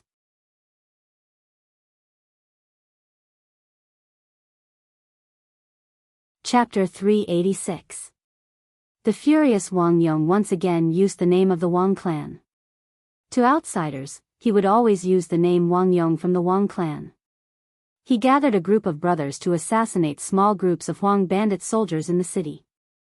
Not to mention that his plan was meticulous and his skills were good, he actually managed to kill many Huang bandit soldiers. For a time, Qing Yuan, who was in the city, was furious. If not for the fact that Yang Qindong and the others arrived outside the city in time and posed a threat to the Zhaoqing manor, Qing Yuan would have started a large manhunt in the city to find Wang Yong and the others. In the end, Qing Yuan was captured and the Zhaoqing manor returned to the arms of the southern Ming government. However, there was not a trace of joy on Wang Yong's face. This was because he had already found out that Qing Yuan was not dead. After being injured, he was imprisoned in the southern Ming army and was waiting to be sent to the capital to be executed. Wang Yong was unwilling that he could not take revenge for his clan by himself.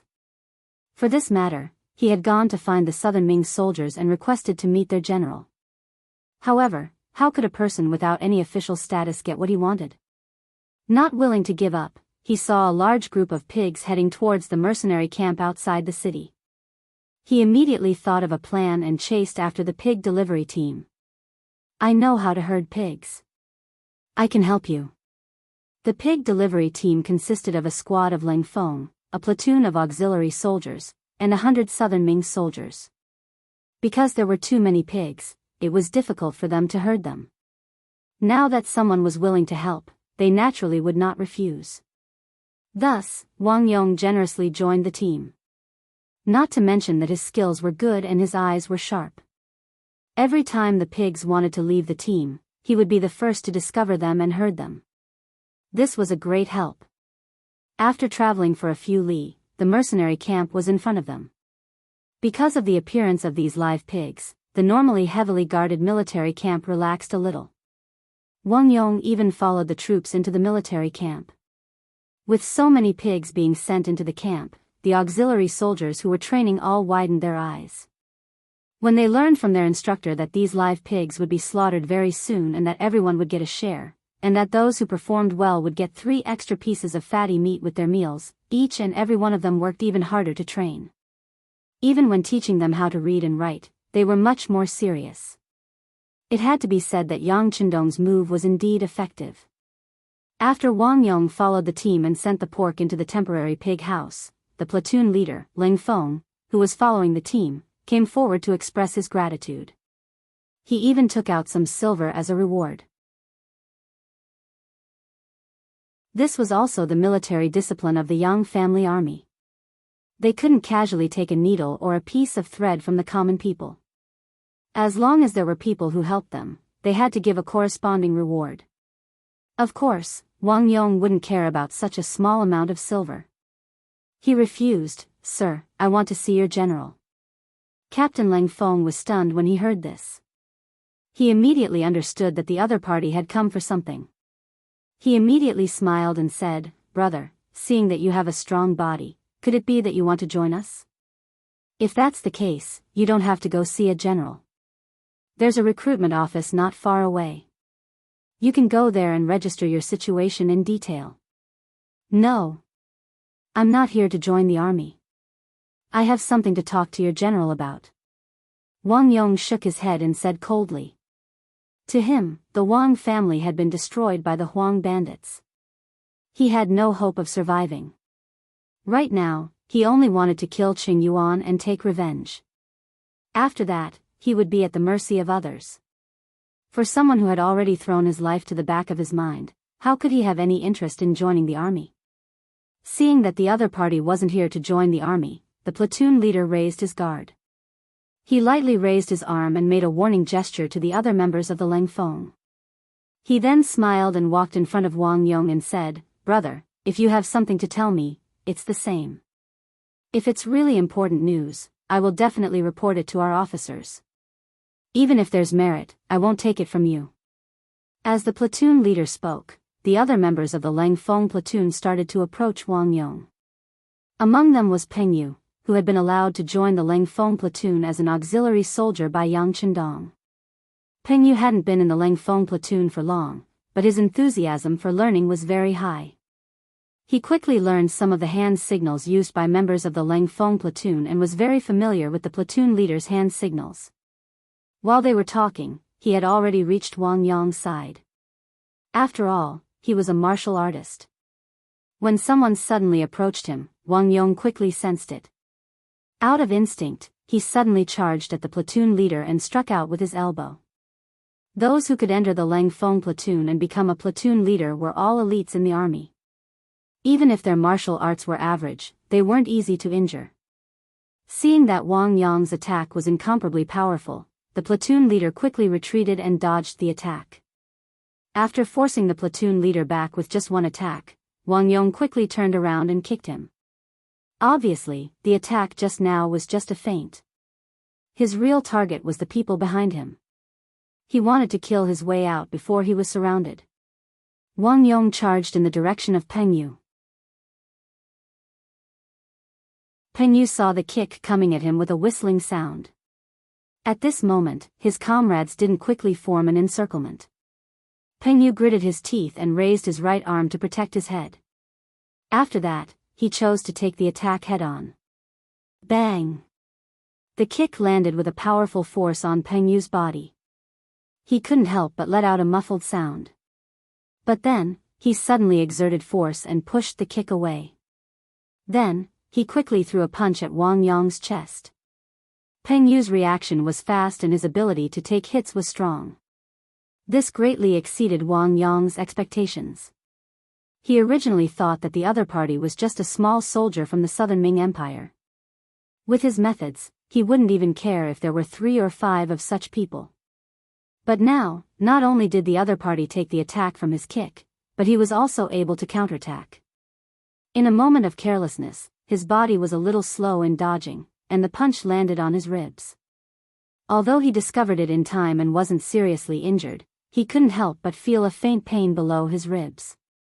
After knowing that Peng Yu wasn't simple, and from the corner of his eyes, he noticed that the surrounding Ming Empire soldiers were beginning to increase. Wang Yong, who didn't dare to continue fighting, quickly retreated and rushed in another direction where there weren't many people. Wang Yong's vision was accurate, and the direction he chose to break out of the encirclement was correct. It made the platoon leaders feel like they couldn't catch up. If they let him escape from their hands like this, they didn't know how they would be laughed at by their comrades. They immediately chased after him ferociously. Ba Daojiang, who was originally a captive of the Yellow Bandits, was now a temporary auxiliary soldier. At this moment, he was sneakily approaching the pig house. Don't think that he wanted to do something bad. He just wanted to see if there was an opportunity to eat the pigs when they were slaughtering them. It would be good even if he could eat a piece of meat. Because he was thinking about the pork, he asked for leave from the platoon leader and approached the pig house with the excuse that he needed to go to the toilet. Unexpectedly, he didn't see a single pig, but he did see a few humans. When he saw the platoon leaders wearing camouflage uniforms rushing in his direction, he instinctively turned around and wanted to run. After becoming a temporary auxiliary soldier, he naturally knew the story of the platoon leaders. He knew that they were the elites of the elites, and that they had the ability to fight against 100 people by themselves with their firearms. Although he was good at martial arts, how could he fight against advanced firearms? Since he wasn't a match for them, he decided to dodge. He was probably wearing a normal military uniform. Based on his appearance and not his face, no one should know who he was. Now that he saw the platoon leaders rushing in his direction, he naturally turned around and ran. But just as he turned around, he heard a shout behind him. "My comrade, quickly turn around and stop this spy." "Spy? I'm not." When Ba Daojiang heard that he was mistaken for a spy, he quickly shook his head to deny it. In order to clear his name, he turned around and waved his hands. "I'm just greedy for pork and wanted to take advantage of it. I don't have any other intentions. Don't accuse me of anything." Before Wang Yong could finish his sentence, a punch came flying toward his face. Ba Daojiang was standing right in Wang Yong's way. In order to escape, Ba Daojiang had no choice but to take action to clear the obstacle. Who was Ba Daojiang? He was a man of 8 feet, a famous man in the martial arts world. He was a man who once chased his enemy across 8 rivers. How could he allow others to slander him so easily?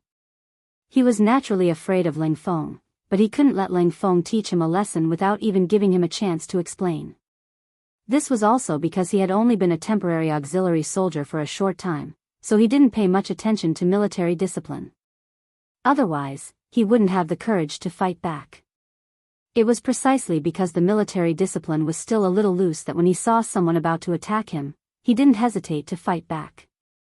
In the face of Wang Yong's punch, he didn't dodge and met it with his right fist, letting the 2 fists collide in midair. Clang! When the fists collided, blood flowed out from the cracks between their bones. It was obvious that both of them had used a lot of strength in their fists. When the fists collided, Wang Yong's footsteps were blocked and he was forced to take a step back. Ba Daojiang, who attacked later, was at a disadvantage. Before he could fully unleash his strength, his fists collided with Wang Yong's and he was forced to take a step back. After both of them took a step back, their eyes were filled with killing intent when they looked at each other. It was as if they were saying, "Brat, you dare to attack me? You're dead meat." Their gazes met for only a moment. Then, without allowing anyone to say anything, the 2 of them began to exchange blows and fight, turning into a ball of fists and feet.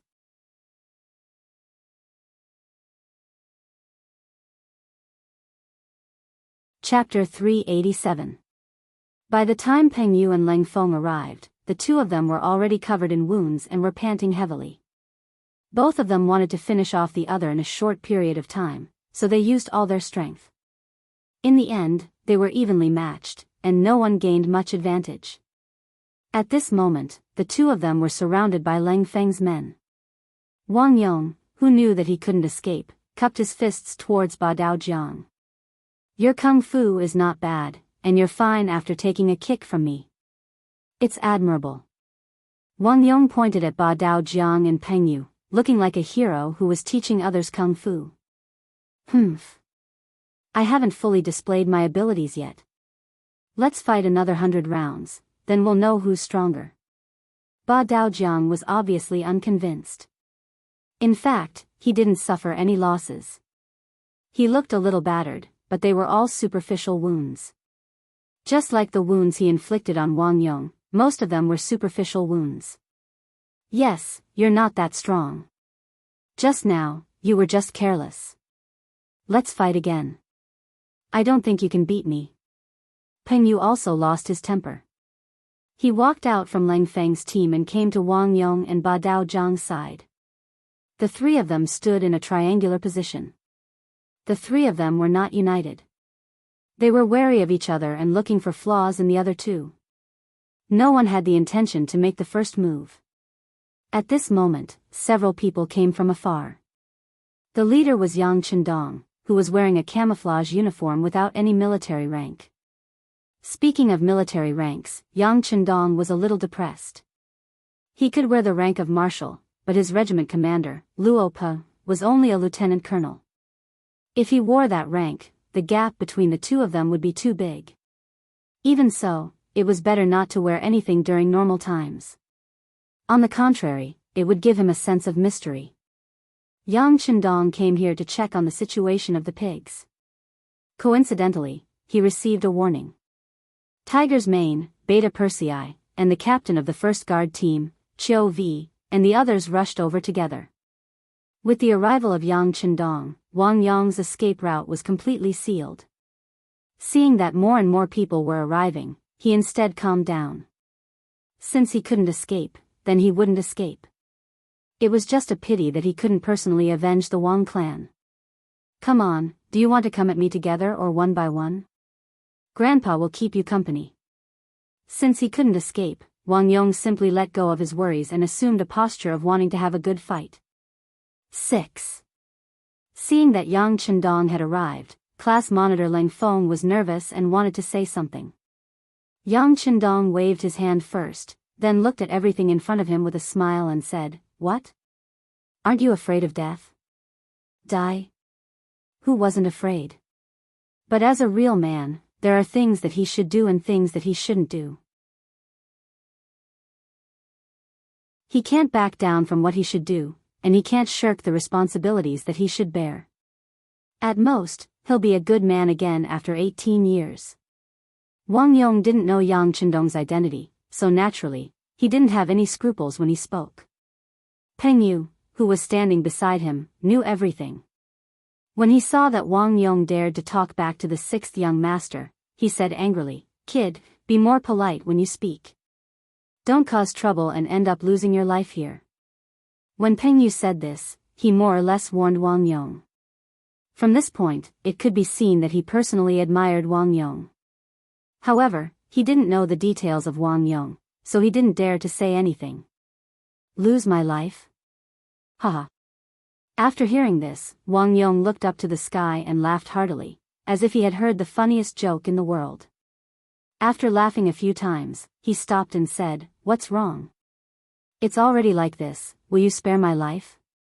What's wrong? Even if we must kill you? Did you really do something shameful?" Yang Chendong asked curiously, as if he was interested. Something shameful? Wang Yong was provoked by this question, and his face immediately turned red. Who said I did something shameful? I came here to see your general and have something to say. How is it shameful? After hearing Wang Yong's explanation, Yang Chendong was also stunned. Then, his gaze fell on Ling Feng, who was wearing the rank of a first-class sergeant. What happened? Sixth. Chief, it's like this. We were leading a team to herd pigs and passed by Zhaoqing City. This person followed us and said that he knew how to herd pigs and was willing to help us. Considering that we didn't have enough manpower, we agreed. At first, I thought that since he helped us, we should give him some money. However, he didn't want it and said that he wanted to see the general. When I asked him what happened, he wanted to run away. Then, I wanted to capture him and interrogate him. Then, we started fighting. After Ling Feng finished speaking, he lowered his head as if he had done something wrong. Yes, you didn't do anything wrong after that. However, it was wrong to allow an outsider into the military camp without permission. How about this, when you go back, find your platoon leader to write a reflection. Tonight, you will reflect on it at the company meeting. In addition, your pay will be penalized for a month. Do you have any objections? Yang Chendong said seriously. No objections, Chief. When Ling Feng heard such a punishment, he didn't dare to have any objections. He straightened his back and said, Good. He nodded at Ling Feng, then his gaze fell on Wang Yong. If all of this is true, why did you suddenly attack these soldiers? Do you know that this can easily cause misunderstandings? Even if we kill you here, it will be your fault. Yang Chendong's tone carried an unquestionable aura. For some reason, after hearing this, Wang Yong felt that he was in the wrong. Who knows what they will do after capturing me? Will they really kill me? Speaking of which, didn't the Ming army do many similar things in the past? Wang Yong complained and couldn't even be considered an explanation. However, when Yang Chendong heard this, he couldn't defend himself. He knew that the people he brought were the new soldiers of the Yang family. However, in the eyes of outsiders, weren't they the South Ming army? It was no wonder that they had such prejudices against him. If it was him, he wouldn't have allowed himself to be captured. Thinking of this, he really couldn't blame Wang Yong. However, no matter what, Wang Yong had barged into the military camp and attacked the Ling Feng soldiers. If he wasn't punished, he wouldn't be able to answer to the other Ling Feng soldiers. Yang Chendong's face darkened and he said angrily, No matter what, you barged into the military camp. Since you've trespassed into the military camp, it's impossible not to punish you. How about this, I'll give you a chance. The three of you will fight each other. If you can survive until the end, I'll fulfill your request and bring you to see the general here. How about that? The three people Yang Chendong was referring to were Wang Yong, Ba Daojiang, and Peng Yu. Wang Yong originally thought that the other party had the advantage in numbers, and he had made a mistake in the first place. This time, he would definitely die. He didn't expect the situation to turn around. Immediately, he asked Yang Chendong with joy. Is what you said just now true? It's true. No one here is more trustworthy than me. Yang Chendong promised Wang Yong. Then, his gaze landed on Peng Yu and Ba Daojiang. The two of you have to perform well. Whoever can survive until the end will be promoted. Peng Yu, you can be promoted to the vice squad leader of the Langfeng soldiers. What's your name? Replying to the chief, my name is Ba Daojiang. I'm a temporary auxiliary soldier. Ba Daojiang replied. He had seen Yang Chendong before and knew that the entire army had to listen to this person's orders. When the platoon leader who was in charge of his temporary auxiliary soldiers saw this person, he didn't even have the chance to get close to him. It seemed like this person's status wasn't low. When he spoke, there was a hint of respect in his tone.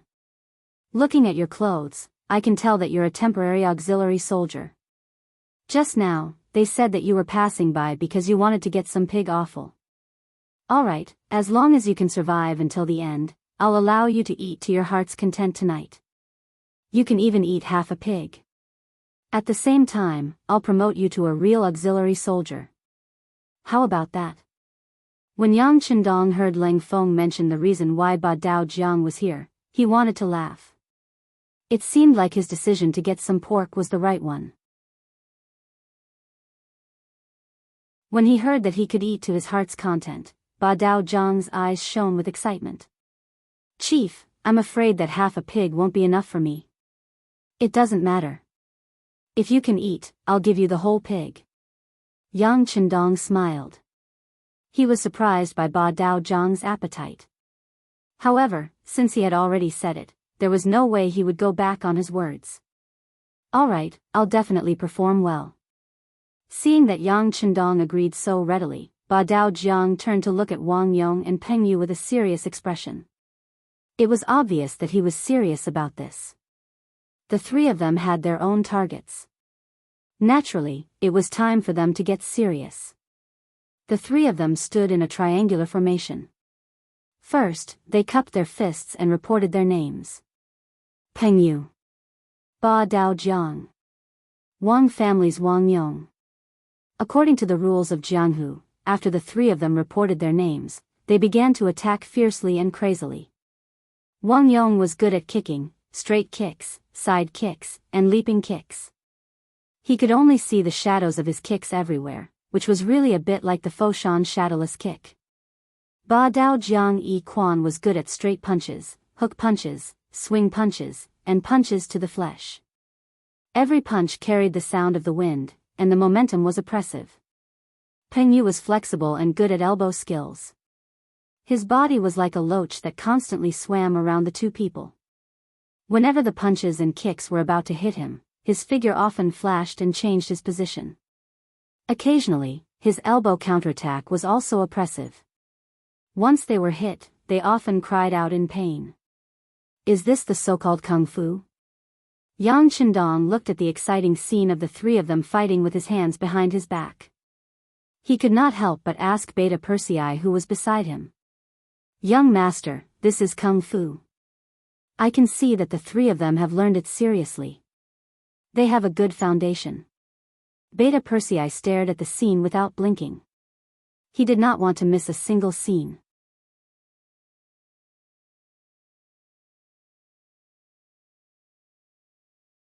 Chapter 388. Beta Persei's strength lay in his height and strong body, as well as his ability to withstand blows. Often, when someone gave him 3 punches, the power of his one punch would be greater. However, it was precisely because he was too tall that he was not suitable for practicing martial arts. He had only learned a few moves from the two captains, Qiu Vi and Dao Shao. However, because he was strong enough, he felt endless power when he used them. Looking at Beta Persei's learning face, Yang Chendong knew that he would not be able to get anything out of him. He pointed at the captain of the first guard team, Qiu Vi, and said, Captain Qiu, tell me, which one of the 3 is stronger? It was easy to tell if an expert was skilled or not.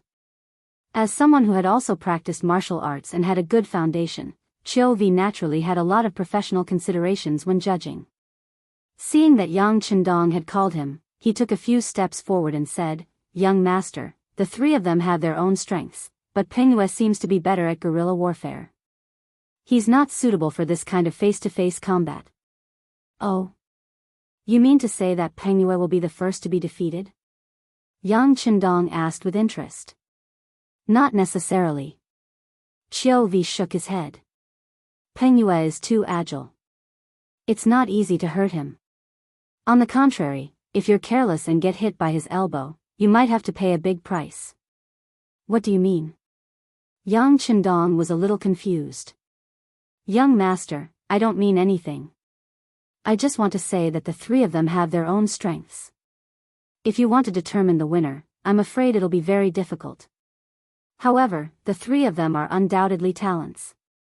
If possible, young master, please allow them to be transferred to the first guard team. This will play an absolute role in better protecting the young master," Qiu Vi said while quietly paying attention to Yang Qindong's reaction. Since entering the battlefield, Qiu Wu had requested to increase the number of guards in the squad. After all, there were only 10 of them. Once they encountered danger, no one could guarantee their safety.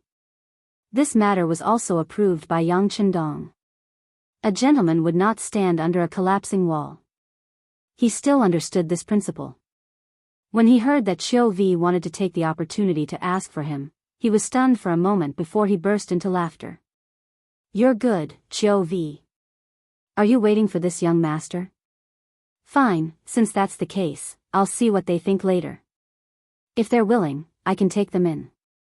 But as usual, I still have to investigate their identities. Of course, if they don't want to, we can't force them." Yang Qindong's words meant that he agreed. Just like the investigation of identity, this was originally a very important matter. Protecting Yang Qindong's safety was the most important issue in the entire Yang family army. Of course, they couldn't be careless, and they couldn't allow unreliable people to exist. As for whether they were willing to stay by Yang Qindong's side as guards, no one would be able to resist such a temptation. The three of them were still fighting, and had already lasted for an incense stick's worth of time. It could be seen that the three of them were sweating profusely, and their breathing was unstable. This kind of fight was the most exhausting. After all, the difference in strength was so great that it was possible to make a big mistake if one wasn't careful. This kind of physical strength and mental strength required a high degree of concentration, and it was also the most exhausting. The three of them were still fighting, but Peng Yu's mental strength was slightly better. From the start of the battle until now, the number of times he attacked was not many. He relied on his nimble movements to dodge, which allowed him to maintain enough physical strength. At least compared to the other two who were sweating profusely, his situation was much better. It was precisely because Peng Yu's condition was the best that when he was hit by Biyao River's punch, he hurriedly retreated 4 or 5 steps, then fell to the ground with a plop. This caused everyone, including Yang Qindong, to be puzzled. After being hit to the ground, Peng Yu's mental strength seemed to have completely dissipated at this moment. "I lost. How is that possible? He was in good condition just now." Qiu Vi was the first to voice his doubts. "What's going on? He clearly could have dodged that punch." Beta Persei also voiced his opinion. Tiger's Mane, who was standing at the side, didn't say anything. He only glanced at the 6th young master from the corner of his eyes and saw that Yang Qindong's expression remained the same, and even had a smile on his face. He was even more certain that something had happened, and immediately remained silent with a smile in his eyes. Peng Yu left the field first, and the next 2 people to fight was Biyao River and Wang Yong. However, Biyao River, who had sent Peng Yu flying with a punch, was obviously not in his best condition. As the user of that punch, Biyao River was the clearest about the power of that punch. That punch wasn't something that he had been preparing for a long time. It was just a casual punch, and it was just to prevent Peng Yu from getting close to him. Regardless of whether he could hit him, even if he could, it would at most cause a slight injury to his opponent. It was impossible to cause such serious consequences. If it was really possible, Peng Yu would have been kicked out of the ring long ago and wouldn't have lasted for so long. However, it still caused such a consequence. What exactly was going on? Biyao River was thinking, which slowed down his movements. After being kicked by Wang Yong a few times, his footsteps began to become a little messy. It was precisely because of this that he seemed to have figured out something in an instant. When Wang Yong's next kick arrived, he intentionally let his guard down and took the kick head-on. After being kicked, his whole body was sent flying, and he fell to the ground more than 3 meters away. Huff, huff, huff. Wang Yong, who was panting heavily, started to lose his balance. Kicking was the most exhausting move. The reason he was able to persevere until now was because of his strong desire for revenge. Otherwise, he would have been the first one to collapse from the exhaustion of his stamina. I won. After turning around to face Yang Chendong, Wang Yong, who had finished speaking, suddenly lost his balance and was about to fall to the ground. Fortunately, Qiu Vi, who was standing at the side, reacted quickly and rushed forward to support the falling figure. You all did well. How about this? Arrange for them to rest, take a bath, get some food, change their clothes, and come see me again. Yang Chendong nodded lightly, and after making the arrangements, he turned around and left. Peng Yu, Ba Daojiang, and Wang Yong were carried away by the Lengfeng soldiers. First, they had a comfortable hot bath. Next, they had enough meat. After that, they were given new clothes to change into. Ba Daojiang was very satisfied with all these arrangements. He, that chief is a man of his word. Even though I lost, he still prepared so much meat for me. How satisfying, he said with satisfaction as he tore the pig trotter in his hand.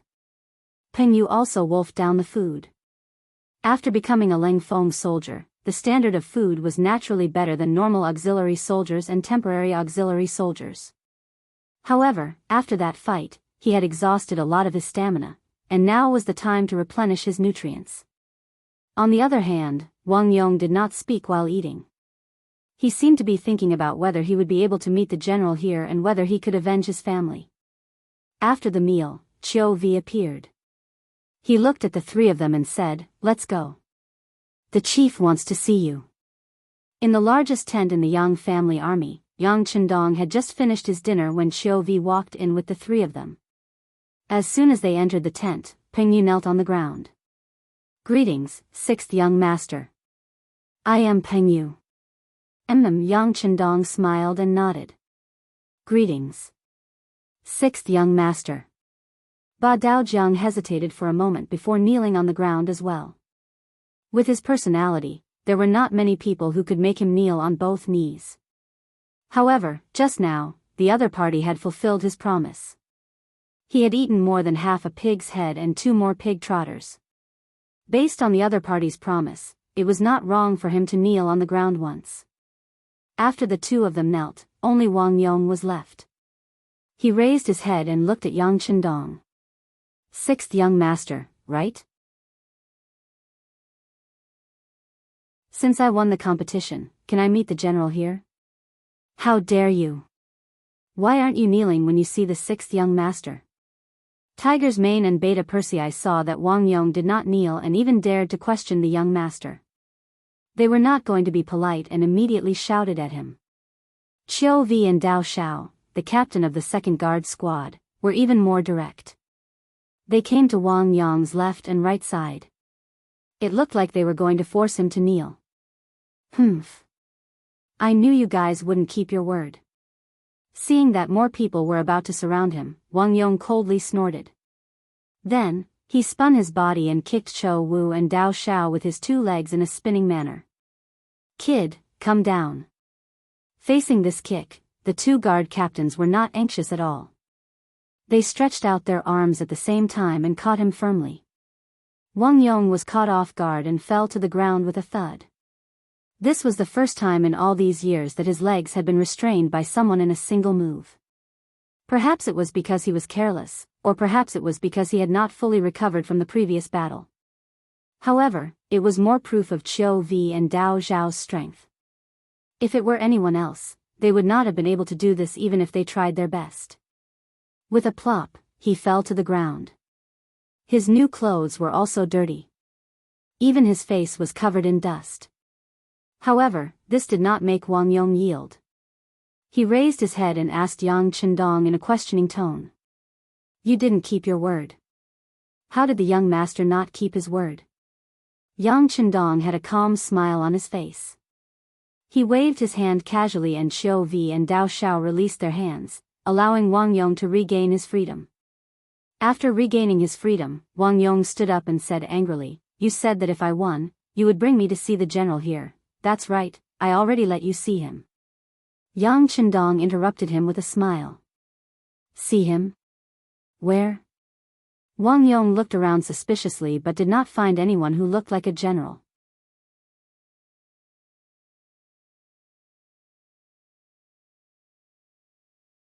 Chapter 389. They're everywhere. Yang Chendong chuckled and leaned back in his chair. Then, he pointed at Tiger's Mane, Beta Persei, Qiu Vi, and Dao Xiao and said, They're all generals, and they're generals who can lead thousands of troops in the future. It's just that you don't know them. This. Are you kidding me? As if he had just reacted, Wang Yong's gaze swept across these people, and he spoke with an even angrier voice. No one is kidding you, and you're not worthy of our teasing. All right, since you want to see the general, you must have something to say. Just say it now. You don't have to worry about whether or not he's a general. The most important thing is that we can help you with your matter, don't you think so? Yang Chendong asked gently, and his gaze towards Wang Yong carried a hint of a soul-stirring aura. As if his thoughts were seen through, or as if he knew that there was nothing else he could do, he simply said, All right, if that's the case, I'll say it. I want to see the general here because I'm Wang Yong of the Wang family, and I've lived in Zhaoqing Prefecture for a long time. However, because of the appearance of the Huang bandit army, especially Qing Yuan, who coveted my Wang family's wealth and beauty, he actually destroyed my Wang family. Now that I heard that he was captured by you, I want to see him and personally avenge my family's destruction. That's all. After finally stating his request, Wang Yong felt a lot more relaxed. When he looked at Yang Chendong, he actually felt a sense of relief. All right, now you can take me to see the general here, or you can chase me out. Of course, you can also kill me. It's up to you. After hearing Wang Yong's request, Yang Chendong's gaze froze, then he looked at Tiger's Mane. Tiger's Mane immediately understood what Yang Chendong meant. He nodded lightly, then turned around and walked out of the tent. Obviously, he wanted to investigate the truth of this matter. After Tiger's Mane left, Yang Chendong looked at Wang Yong and said, We won't kill you. As long as what you said is true, this young master will allow you to take revenge. Don't be impatient. After speaking to Wang Yong, Yang Chendong looked at Peng Yu and Ba Dao Jiang and said, The two of you have good martial arts and kind hearts. You know how to help others. Am I right, young master? Ah. Peng Yu was stunned for a moment before he said guiltily, Sixth young master. You saw through it? Huh, you saw through it. Ba Dao Jiang scratched his head embarrassedly. He had only joined for a short time, so he didn't know what the title, Sixth Young Master, meant. However, when he saw that Peng Yu, a member of Ling Feng, respected Yang Chendong so much, he didn't dare to look down on him. Of course I saw through it. Otherwise, it would be hard to tell who would win. However, since you are helping him, I won't hold it against you. Stand up first. Yang Chendong said to the two of them with a smile. Peng Yu and Ba Dao Jiang stood up embarrassedly. Yang Chendong suddenly said, By the way, this young master wants you to stay by my side and become my guards. Are you willing to join the first guard team? Ah. Peng Yu had just stood up, but when he heard this, he was shocked. When he saw the serious expression on Yang Chendong's face, he knew that it was true. He immediately knelt on the ground again. Peng Yu is willing, Peng Yu is willing. After he finished speaking, Peng Yu didn't forget to pull Ba Dao Jiang who had just stood up. Quick, kneel down and thank him. Why do I have to kneel down when I just got up? Is it so awesome to join the guard team? Ba Daojiang was puzzled. Of course it's awesome. It's so awesome. Peng Yu had already joined Ling Feng, so he naturally knew that being able to protect the sixth young master was an unparalleled honor and glory.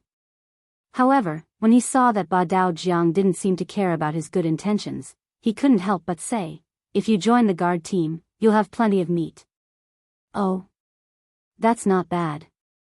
Ba Daojiang, who seemed to be a glutton, was finally moved. Perhaps it was due to the fear of being hungry all the time, but when he heard that there would be plenty of meat, he also knelt on the ground. Both of them knelt down and chose to join the guard team. No matter what their motives were, as long as they agreed, they probably wouldn't want to leave after they learned more about it. Yang Qindong smiled in satisfaction. Very good. In a while, follow Captain Xiu V out to change your clothes. Someone will teach you the rules you need to follow. Yes. Peng Yu and Ba Daojiang agreed. At this moment, Tiger's mane rushed back. After entering the tent, he went to Yang Qindong's side and whispered something. With the Security Bureau's current efficiency, since they had arrived at Zhaoqing Prefecture, they naturally had to investigate the surrounding situation thoroughly. The Wang family's matters were already recorded, so they would know the truth once they checked. The authenticity of Wang Yong's identity would naturally be revealed. Bring him in. After listening to Tiger's mane's report, Yang Qindong knew that Wang Yong's name was indeed there, but he wasn't the person in front of him. The Security Bureau found someone from Zhaoqing Prefecture who knew Wang Yong, so he nodded and agreed to bring him in. Tiger's mane agreed and clapped his hands twice. Immediately, the tent door opened from the outside and an old man in coarse clothes walked in. Once he entered the tent, he knelt on the ground. Your humble servant Lu Sen greets the masters. The old man obviously hadn't seen much of the world, so he trembled the moment he entered the tent. As soon as he entered the tent, Wang Yong's eyes widened. Old Lu, why are you here? Ah. Hearing this familiar voice, Lu San raised his head and was startled when he saw Wang Yong. He then said, Young Master Wang, why are you here? Wasn't the entire Wang family killed by the yellow bandits? I wasn't at home at the time, so I avoided disaster. Wang Yong said with tears streaming down his face. Lu San was someone from the same street as them, so he was a neighbor who had watched him grow up. Of course, they knew each other. With Lu San as a witness, Wang Yong's identity couldn't be faked. Yang Qindong nodded at Tiger's mane and Lu San was brought out. The tent quickly became quiet again. Let's go and find Xing Yuan. Yang Qindong got up and left. Beta Persei and the others followed him out of the tent. When they walked to Wang Yong, who was still standing there, the captain of the first guard team, Qiu V, reached out and pulled him. Let's go and avenge you. Ah. Wang Yong was still in a confused state when he was pulled out of the tent. In Wang Yong's eyes, Yang Qindong was so young, even younger than himself. How could such a person be a general? Even if he relied on his family to get an official position, he probably wouldn't have any real position. In his impression, the officials of the Great Ming dynasty were mostly old men, and the worst were middle-aged men. Could this young man do it? Wang Yong was still thinking about whether or not he could. In the military camp, Battalion Commander Chen Bo had already gathered a company of cold vanguard soldiers and followed Yang Qindong out of the military camp. Wang Yong vaguely heard someone say something. Commander Luo, the military camp should be loose on the outside and tight on the inside. If anything happens, act accordingly. Yang Qindong wanted to capture Xing Yuan and hand him over to Wang Yong to execute him on the spot. The idea was good, but the method was indeed against the rules. Since the person had already been handed over, the battle report to be sent to the capital should have already been written.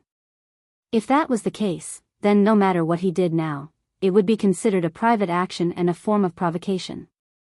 In the face of provocation, no matter what Guanyin and Ma Wei did in response, it wouldn't be considered excessive.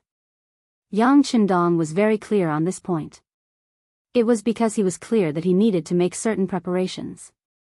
Although he didn't think that the other party would fall out with him because of this matter, it was better to be prepared. The mighty group of more than 100 people walked out of the military camp. Soon after, the mercenary camp closed.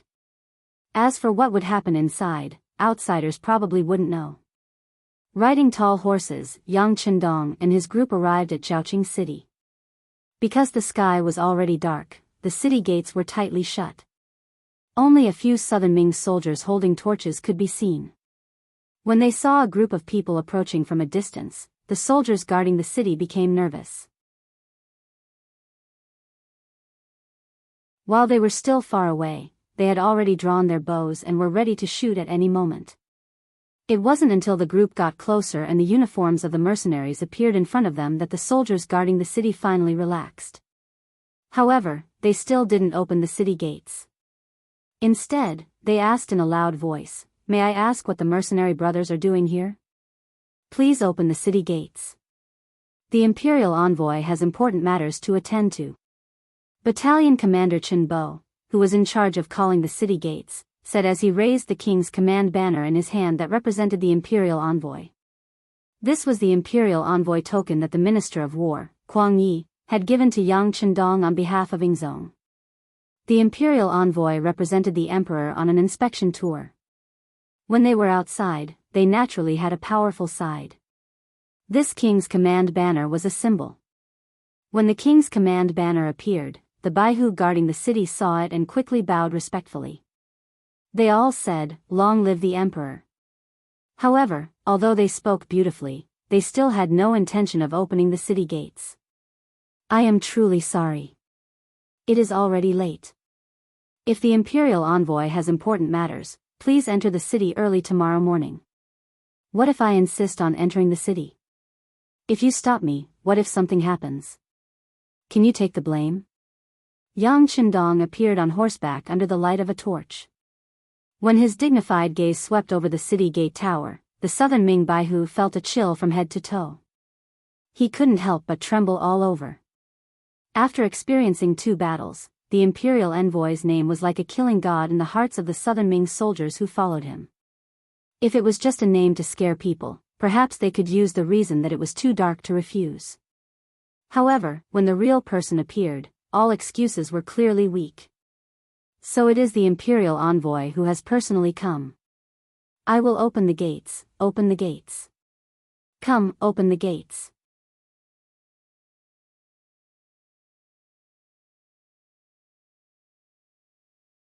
Chapter 390.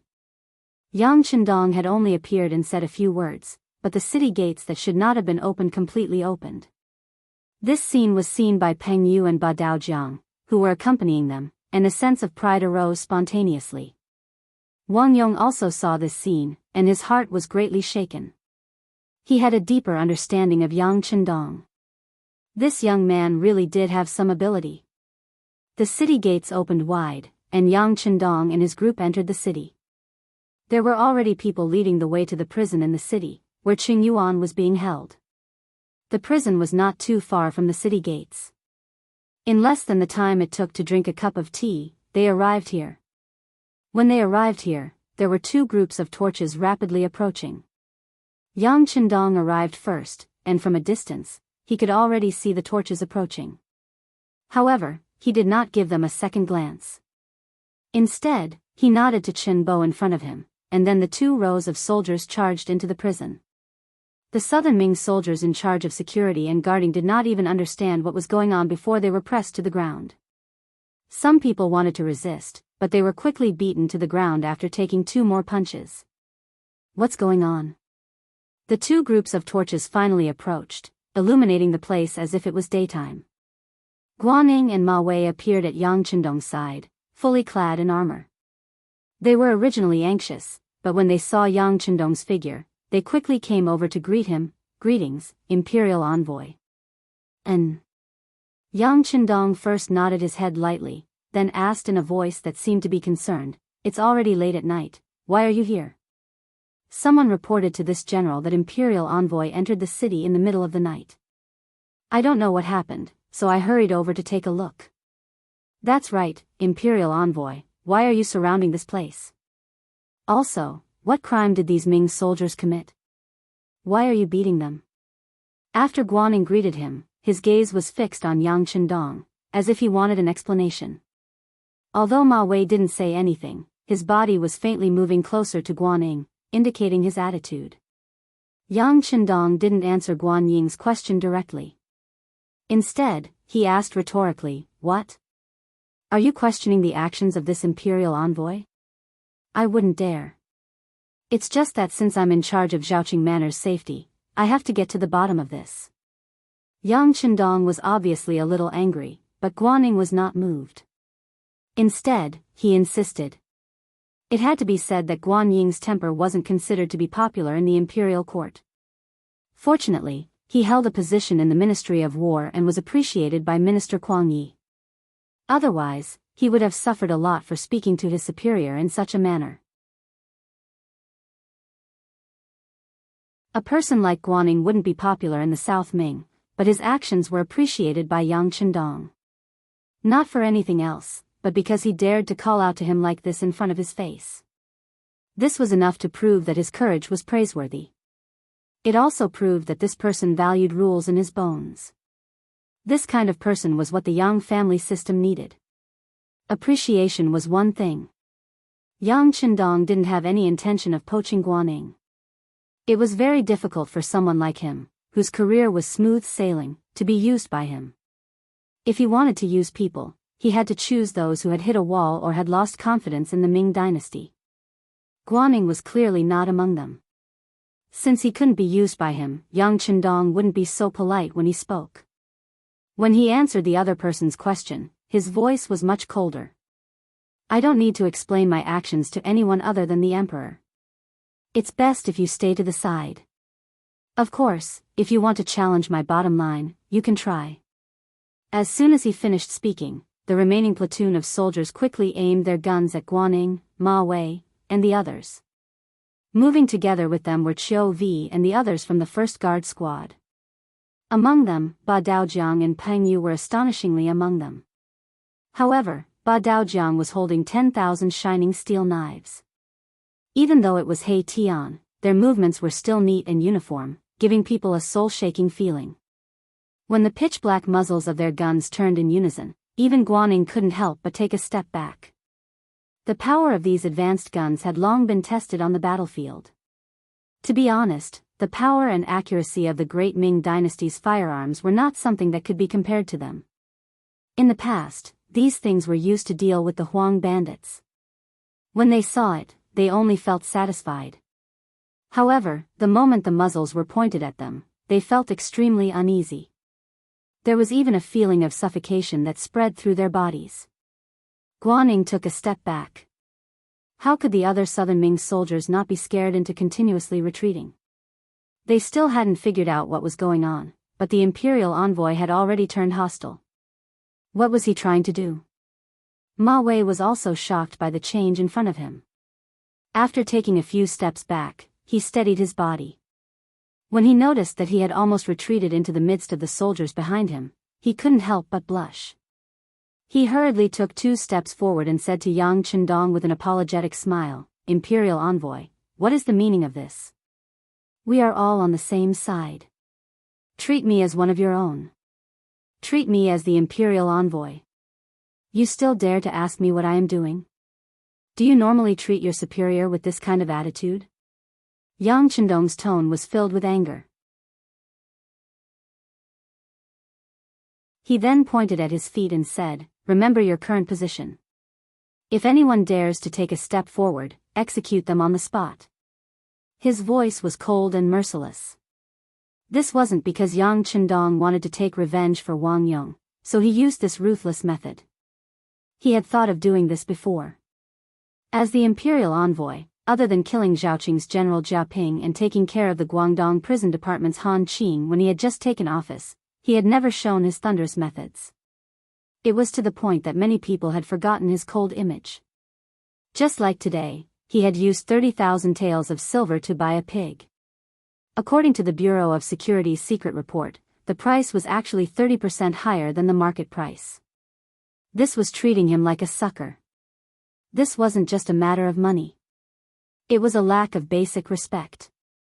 In view of this, he had to intimidate people.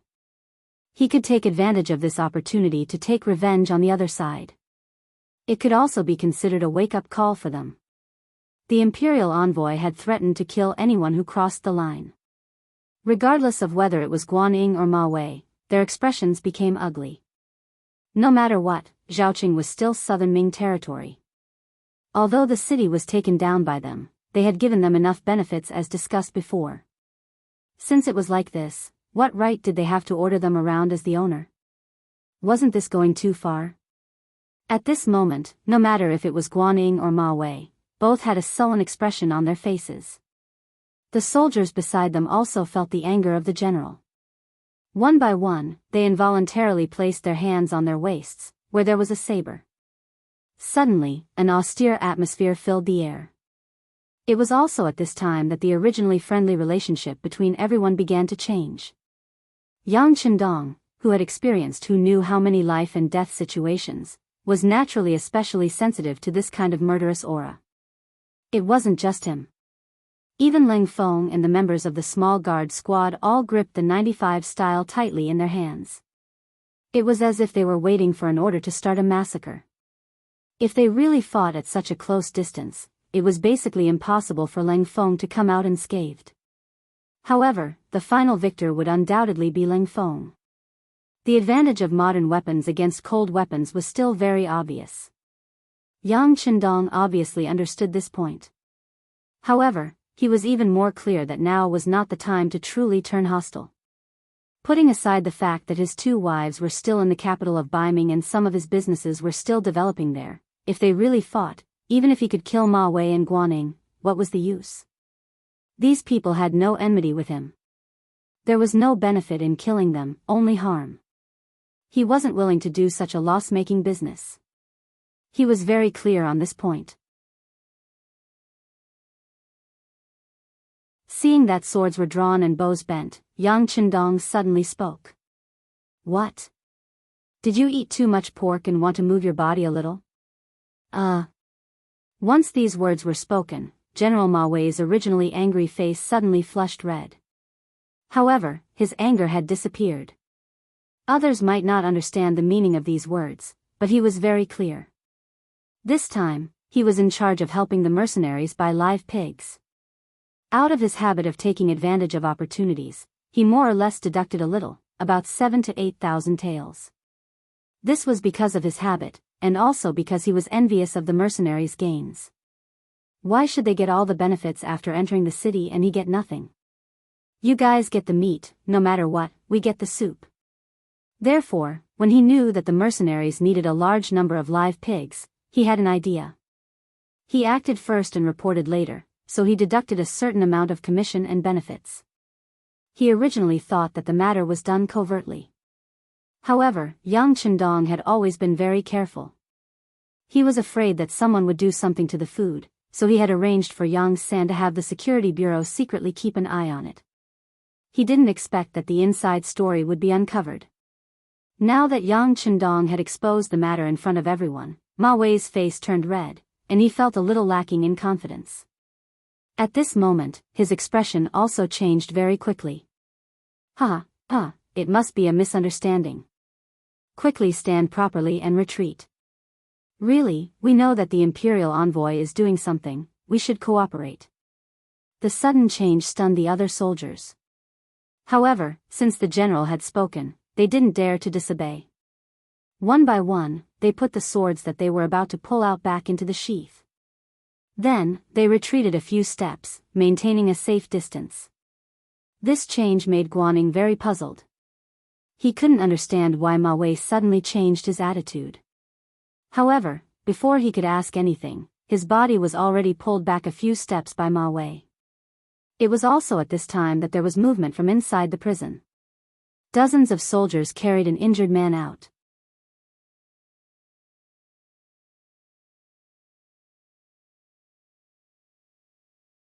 Chapter 391. Even though the sky was dark, Guanyin could still recognize this person with the help of a torch. It was the bandit leader of the Huang bandit army, Qing Yuan, who guarded Zhaoqing Manor. He immediately cried out, "This is Qing Yuan, one of the leaders of the Huang bandit army." The memorial regarding him has already been reported to the imperial court. He will be escorted into the capital tomorrow. Why did you bring him out? Did you see clearly? Is that Qing Yuan? Yang Chendong ignored Guan Ying's cries and asked Wang Yong, who was staring at him with bloodshot eyes. Yes, that's him. I would recognize him even if he turned into ashes, Wang Yong said with certainty. In reality, Qing Yuan was captured by Chen Bo and Leng Feng. Naturally, Wang Yong would know his true appearance. Yang Chendong's question was only to confirm further. Knowing that this person was Qing Yuan, he nodded and said, "All right, bring him back to the camp." With that, Yang Chendong turned his head and glared fiercely at Ma Wei and Guan Ying. Then, he led the troops away without a word. Why did you bring Qing Yuan away? Stop them quickly. Seeing that his merit was about to be taken away, Guan Ying naturally had a look of indignation on his face as he shouted loudly once again. General Guan, bear with it. We are no match for them. Ma Wei, on the other hand, was calm and collected. He stretched out his hand and pulled Ma Wei hard, not letting him run around. Seeing the figures of Yang Chendong's troops slowly disappear into the night, Ma Wei finally let go of Guan Ying's hands. As soon as he let go, Guan Ying shouted at him angrily, "General Ma, what are you doing? Do you know that the criminal of the imperial court was taken away under our noses?" Of course, this general has seen it, but I have my own difficulties. Ma Wei replied with a helpless look. Difficulties? What difficulties? Guan Ying asked with a puzzled expression and a face full of anger. He knew that if he couldn't explain things clearly, he wouldn't be able to get through this ordeal. With a guilty look, Ma Wei whispered the story of how he embezzled the money that the mercenaries used to buy the pork. What? After hearing what had happened, Guan Ying was naturally furious. He shouted in a roaring tone, "General Ma, you are really bold. How can you do such a thing?" Shoo! Ma Wei stuck out his index finger to cover his mouth, and said in a pleading tone, "General Guan, there's no other way. If you want to lead soldiers, you have to give them some benefits. Otherwise, who would listen to you? Isn't that the only thing we can do? You." At this moment, Guan Ying's face was filled with anger. He pointed at Ma Wei, not knowing what to say. In the end, they were on the same side. In the eyes of the imperial envoy, Ma Wei's action was probably also his own idea. It was no wonder that the slap in the face came with a wave of his hand. Forget it, forget it. In the end, he was in the wrong first. He couldn't blame others. Although Guan Ying was angry, he had no choice but to swallow the bitter fruit at this moment. Ma Wei saw that his emotions had stabilized, and said in an insatiable tone, "General Guan, now that things have come to this, can we write a battle report and say that Qing Yuan bit his tongue and committed suicide in prison?" Absolutely not. Guan Ying hurriedly waved his hand, but he was afraid that Ma Wei would misunderstand, so he said in an explaining tone, "It's not that I don't want to do this, but the brocade guards are everywhere. Presumably, tonight's matter will be reported to the emperor through secret channels. It's fine if we speak the truth, but if there is even a trace of falsehood, it would be deceiving the emperor. Do you know the severity of this?" It was Ma Wei's turn to change his expression. He quickly cupped his fist and said, "Thank you for your reminder, General Guan. I was reckless. Forget it, it's not a big deal. From the beginning of the battle, the National Treasury has never given enough food to the Guangdong Guards. The emperor knows about this. I'm sure the emperor, with his wisdom, can understand our actions." Guan Ying thought for a bit and still spoke his opinion. He was afraid that Ma Wei would have too many thoughts. On the battlefield, it was not a good thing for a general to have psychological pressure. "I hope so," Ma Wei said with a face that was praying for Buddha's protection. In reality, he was somewhat afraid. Fortunately, the silver this time was not for his own use. It was because the military was lacking in food. With his heart set on serving the country, he calmed down a lot. On the other side, Yang Chendong led his troops into the city to capture people and calmly retreated. Only after they left the city gates did the Lingfeng troops put away the guns in their hands with waning interest. To these Lingfeng, their hearts were filled with pride, and their strength was tyrannical. Even the southern Ming army was nothing in their eyes. If the sixth young master gave the order, not only would they not be afraid, they would even be unusually excited to fight. This was the ability to use the hearts of an army. To become an invincible army, one must first have the mentality and courage to not fear the armies of the world. Now, it seemed that they had already done it. This courage infected every soldier. Even Peng Yu and Ba Daojiang, who had just joined the guard squad and had witnessed the entire process, were filled with excitement. This was especially so for Ba Daojiang. This could be said to be the first time he had seen someone who dared to make the Southern Ming army suffer. This scene left a deep impression on him, and made him extremely curious about the Lingfeng troops. He was also proud that he was one of them. His first sense of belonging came from tonight's operation. Compared to the Huang bandit army that he had joined before, the Lingfeng troops were too strong, and the Southern Ming army was too weak.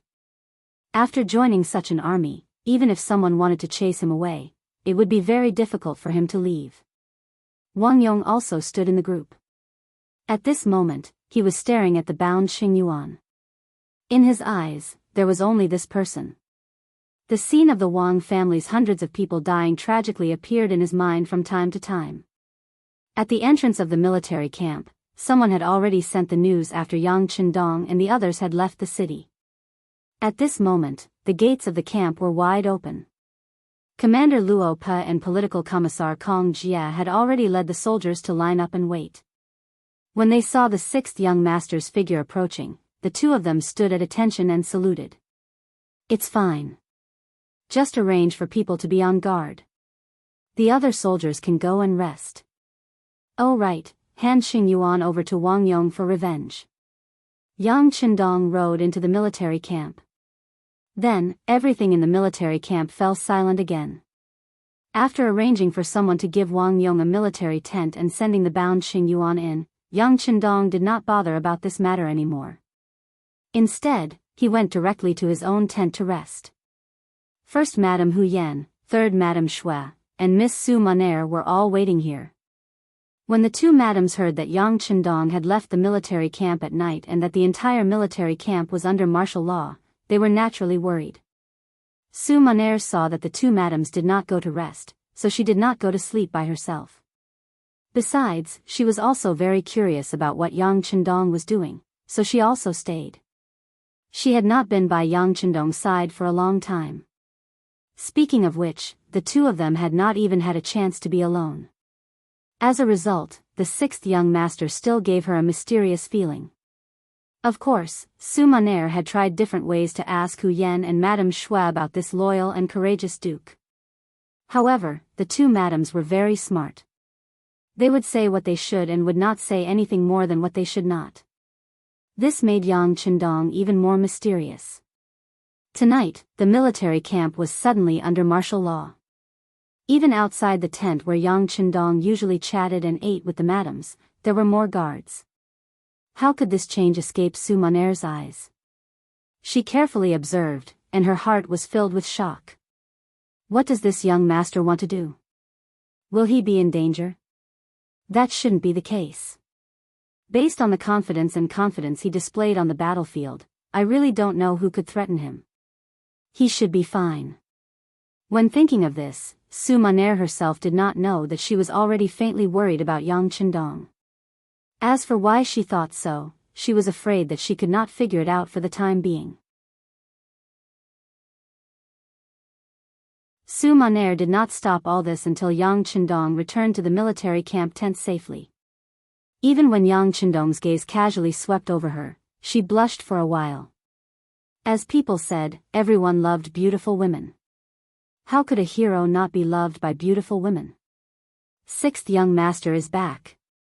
My husband is back. Hu Yan and Madame Shui stood up one after another. Their concern was completely expressed on their faces and words. I went out to do some small things. I've made Yan, and Shui worry. It's really my fault. how about this? In order to make up for it, both of you can stay here tonight. Ha ha ha. Yang Chendong's face was not serious at all. Instead, it was full of tenderness and sweetness. As soon as he said this, Hu Yan and Madame Shui in the tent both blushed and became hot. They were shy and happy. They were happy to have a husband who loved them so much. However, it was inevitable that they would feel embarrassed to say such words of love in front of so many people at the same time. This was not the future. On the street, there were people who courted and kissed in public. The onlookers would even give them their blessings. If all this happened at this time, it would only attract people's sidelong glances. It was normal for people to feel ashamed. Yang Chendong's action made the two madams very shy. Even the two madams' personal maids, Xiao Qing and Xiao Wei, blushed and lowered their heads. They were very embarrassed. Su Maner's face was even more embarrassed. At this time, her face was red and swollen, as if she had a fever. After hearing this, she did not even dare to raise her head. She just bowed and almost ran out of the tent with the help of her maid, Xiao Yun. Behind her came Yang Chendong's laughter.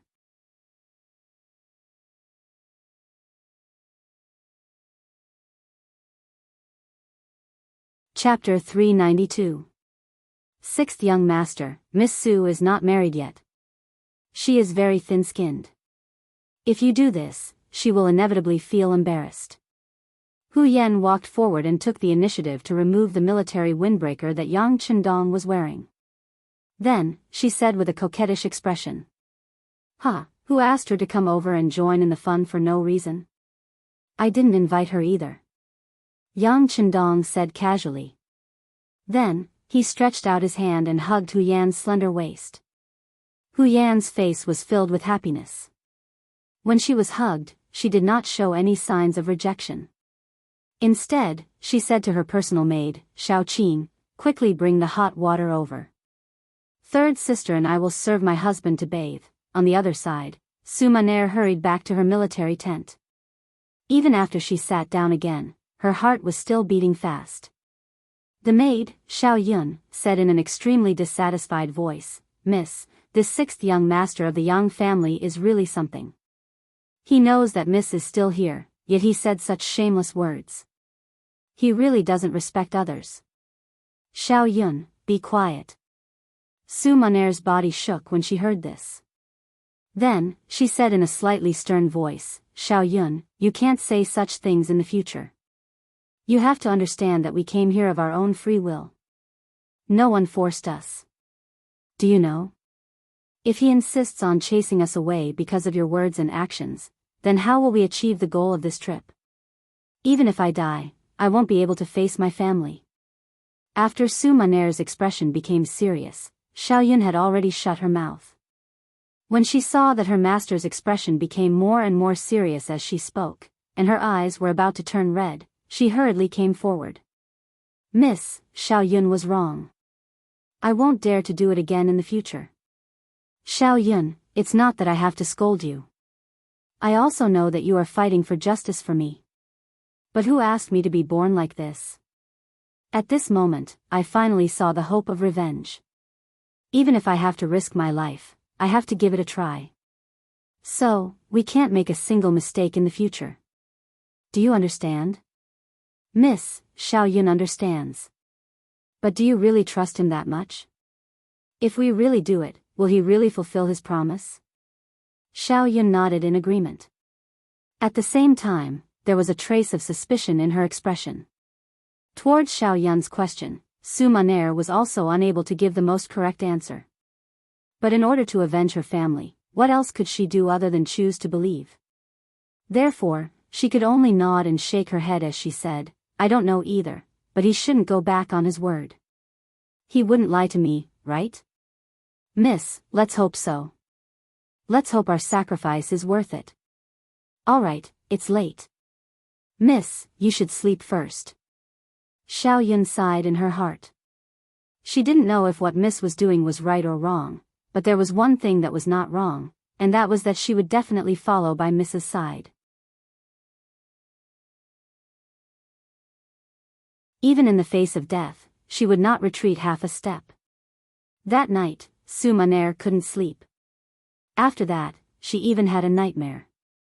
That was, she had completed her mission, but the person who promised her didn't avenge the Su family. On the contrary, the sixth young master of the Yang family, who was harmed by her, even came to question her with a bloody face. She was scared half to death in her dream. That night, Yang Chendong naturally slept extremely well. Hugging left and right, it didn't take long for him to enter a sweet dream. He really slept all the way until dawn.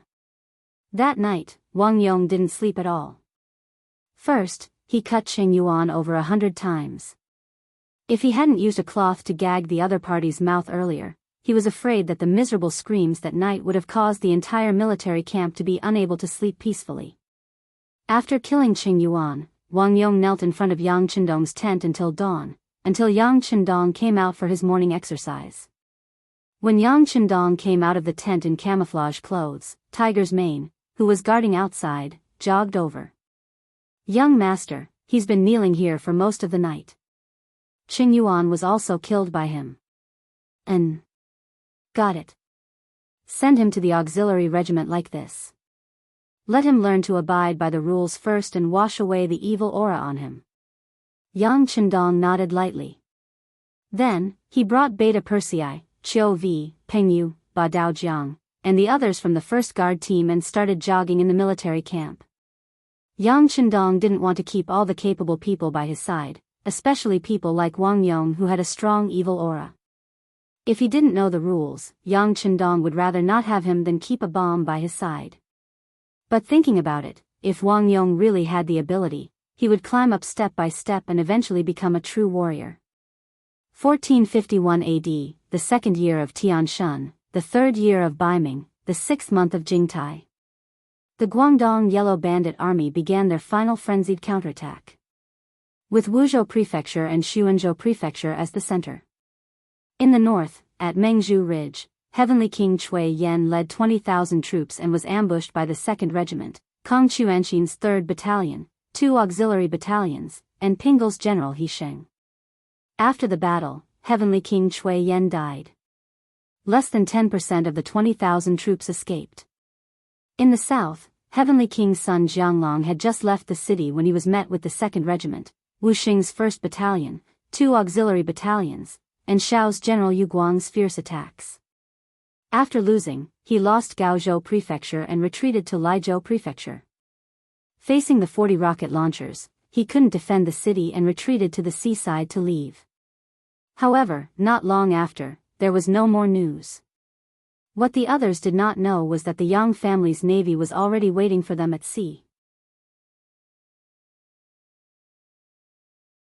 Under the personal leadership of the Navy's first commander Yu Guang, in less than an hour, the ship that Sun Jianglong and his 15,000 men were on was destroyed at sea.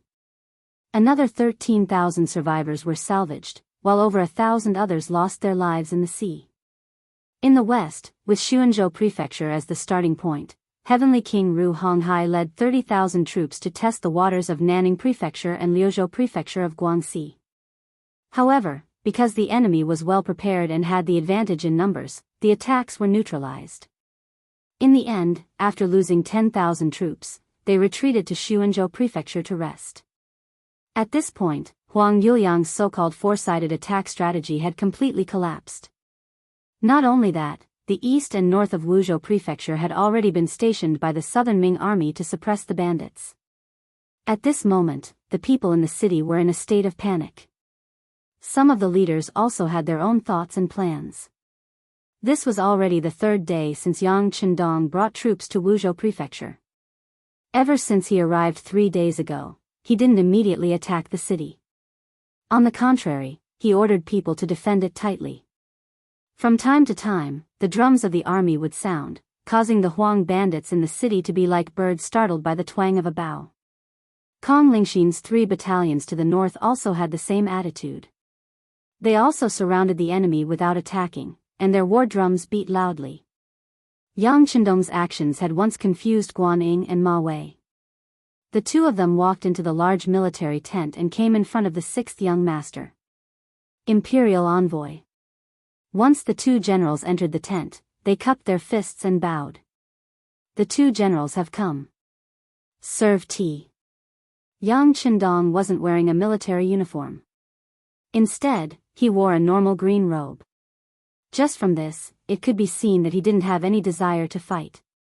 At this moment, he was holding a brush and practicing calligraphy. No need. Guaning waved his hand and refused the good intentions.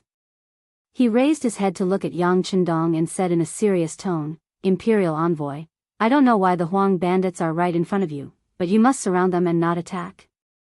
Please teach me." Guan Ying's attitude was even cold. Yang Qindong saw all of this and let out a long breath in his heart. At the very beginning, Guaning had treated him with this attitude. Yang Qindong didn't pay attention to it. Instead, he used practical actions to wake the other up.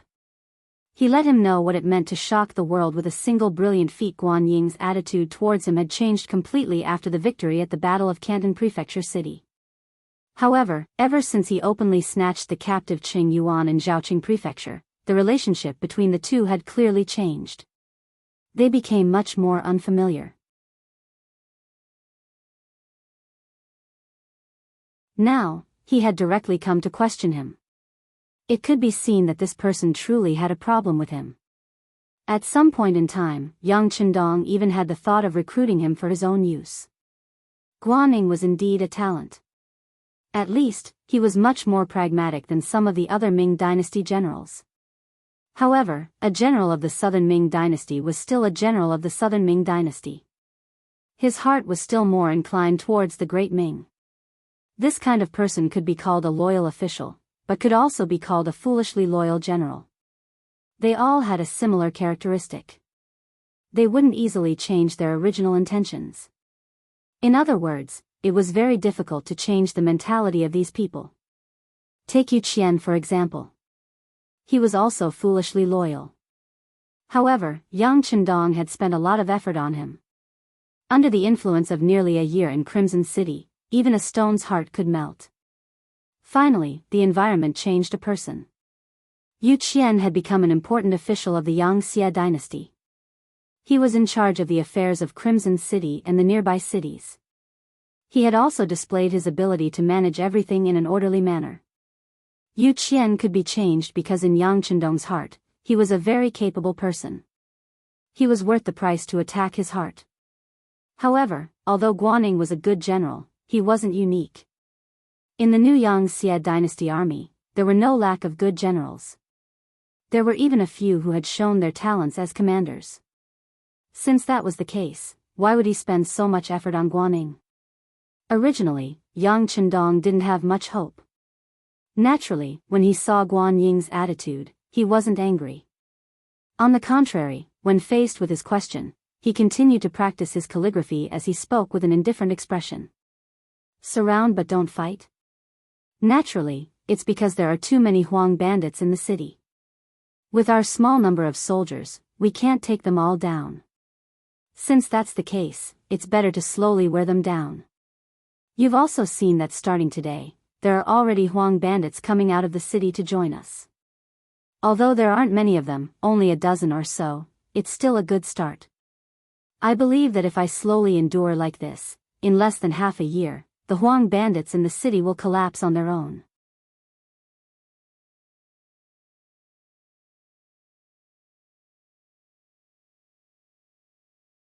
Chapter 393. What Yang Qindong said was an understatement, and the method was indeed appropriate. Based on what he said, the Huang bandit army would not all surrender in half a year. However, it would be much easier to attack the city at that time. However, how could Guaning wait for half a year? During the chaos in Yunnan, the Southern Ming army was forced to retreat step by step. The initial problem had become an existence that threatened the foundation of the country. In comparison, the Huang bandit army was not worth mentioning. Especially as the heavenly kings were either destroyed or fled in defeat, they had long become an existence that was difficult to achieve. A real man standing in the world had to do something that shocked the world. Thus, although Guaning was still in Guangdong, his mind had long flown to the battlefield in Yunnan thousands of li away. He wanted to go there and show off his skills. However, if he wanted to go to Yunnan, the matter in Guangdong had to be resolved first. This was one of the main reasons why he had come to urge Yang Chendong. Wait? The imperial envoy can wait, but I cannot. Right now, the war in Yunnan is not going smoothly. The emperor and Minister Kuang are endlessly worried. They only hope that after resolving the matter of the Huang bandit army, they can use the power of the country to quell the chaos in Yunnan. So, I asked the imperial envoy to send troops. Standing there, Guaning once again cupped his fist and spoke. At this moment, he was no longer like a subordinate. Instead, he was like a superior giving orders. Guan Ying's words fell into Yang Chendong's ears. He had no choice but to stop writing and stand. He then looked straight ahead and said to Guaning, I have said that the Huang bandit army is powerful. Now is not the best time to attack the city. I will not say this a second time. Guaning, you may leave. He did not call him General Guan and instead directly called him by his name. This already expressed Yang Chendong's anger. Ma Wei, who was accompanying Yang Chendong, saw that Yang Chendong was angry. He immediately winked at Guaning. It was clear that he didn't want him to continue talking. However, since Guaning had come with a determined heart, he would not back down because of one sentence. After hearing Yang Chendong's words, he shook his head.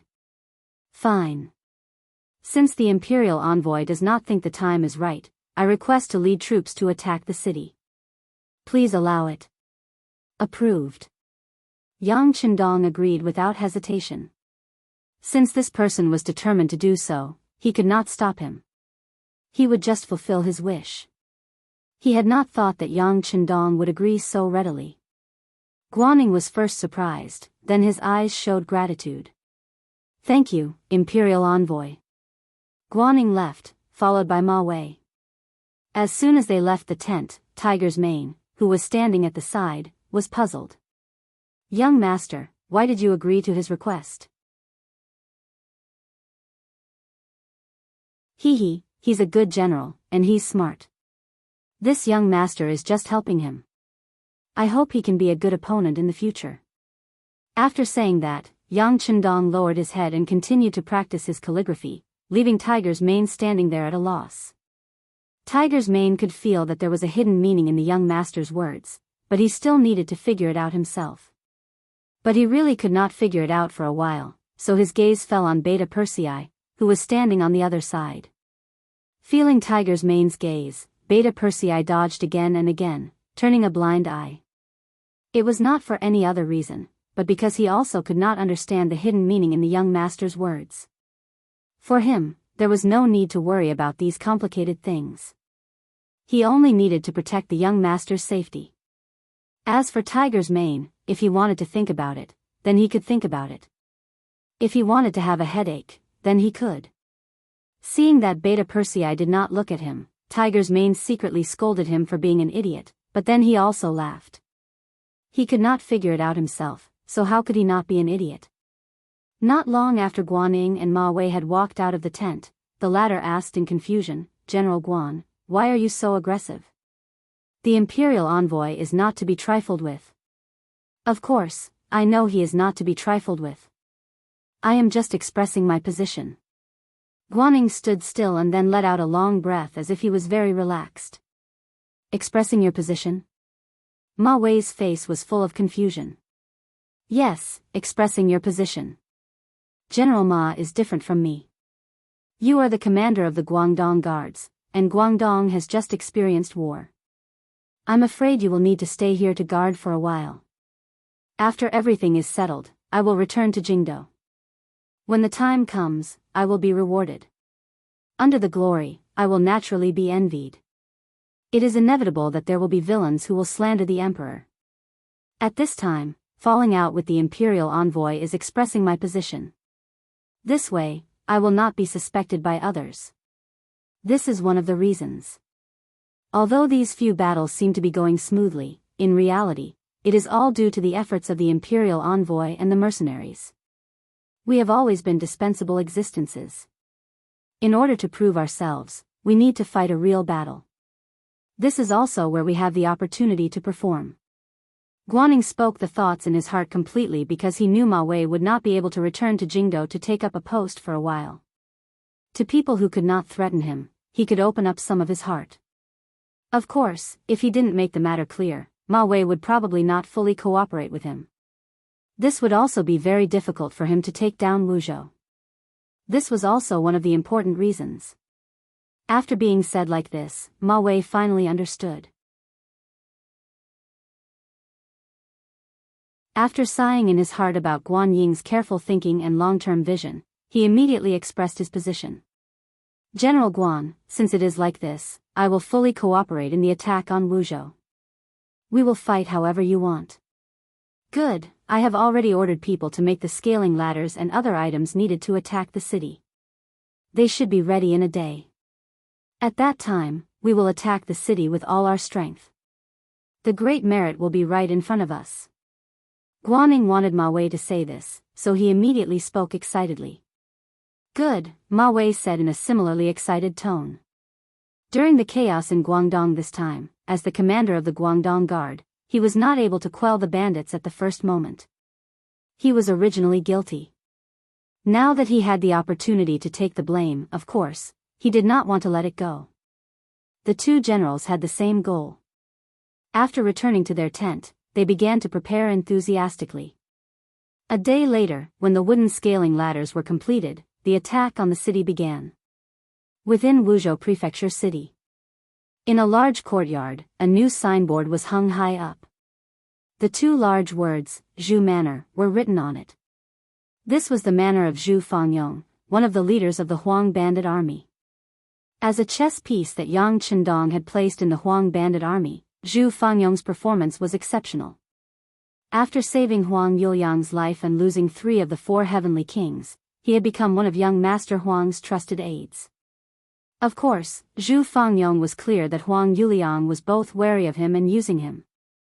Wary because of the other's nature, using him was because there was no better general to choose from. Fortunately, Zhu Fangyong had never been of the same mind as Huang Yuliang. Thus, he was able to deal with this situation safely. As a trusted aide that Yang Chendong had placed here, he knew the direction of the situation better than anyone else in the city. He even had a rough guess of where the next step would be. Originally, everything was within his expectations. However, the Ming army suddenly attacked the city this morning. This was something that Zhu Fangyong could not understand.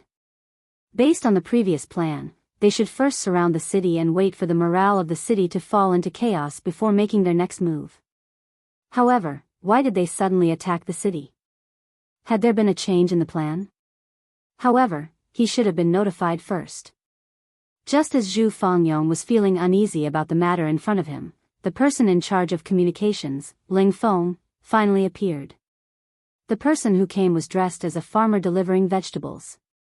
To outsiders, the reason he was called before Zhu Fangyong was because the general wanted to know the price of vegetables in the city. Zhu Fangyong was deeply trusted by Huang Yuliang, so it was normal for him to be worried. The person who came was dressed in rough clothes. Even his face was full of wrinkles and his skin was dark. Under this kind of appearance, it was difficult for anyone to suspect that he was not a vegetable farmer. In reality, the person who came was disguised.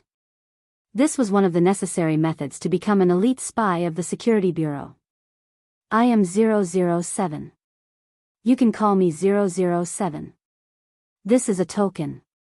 When the vegetable farmer arrived in the bedroom, he no longer had the silly grin and hunched posture that he used to have in front of outsiders. Instead, he straightened his back, took out a golden token from his bosom, and presented it to Zhu Fangyong. The golden tablet was made by the military factory in Crimson City. Many modern elements were added to it. Even if others wanted to disguise it, it was impossible to do so. Zhu Fangyong had seen such a tablet before. That person was codenamed 013. Now that 007 had appeared, it was clearly of a higher level. He immediately cupped his fist and said, "Brother 007, you've worked hard. We are all working for the 6th young master. This is our duty. It can't be considered hard. However, I'm afraid that after this, Commander Zhu will really have to work hard. 007's expression carried a trace of seriousness.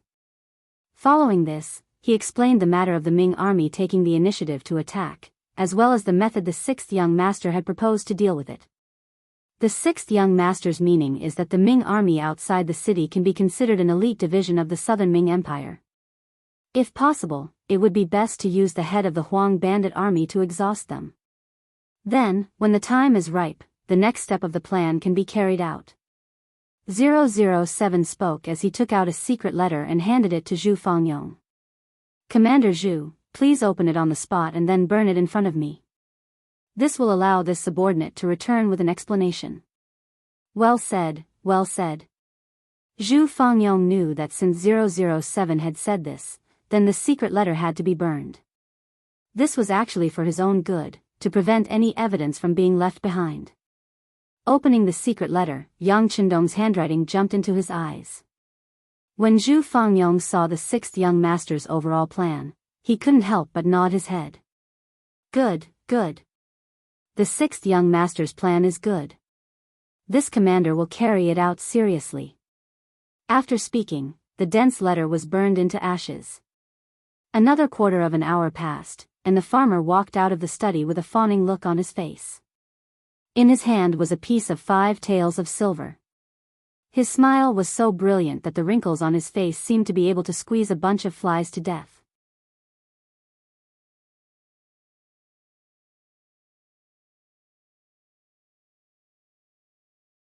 Chapter 394. The Ming army had started to attack the city. Guanning didn't just do it for the sake of showing off. Before the battle, he had indeed done a lot of things. One of the most important things was to learn the management methods of the mercenary army. He recruited a lot of strong captives into the army and then took care of them.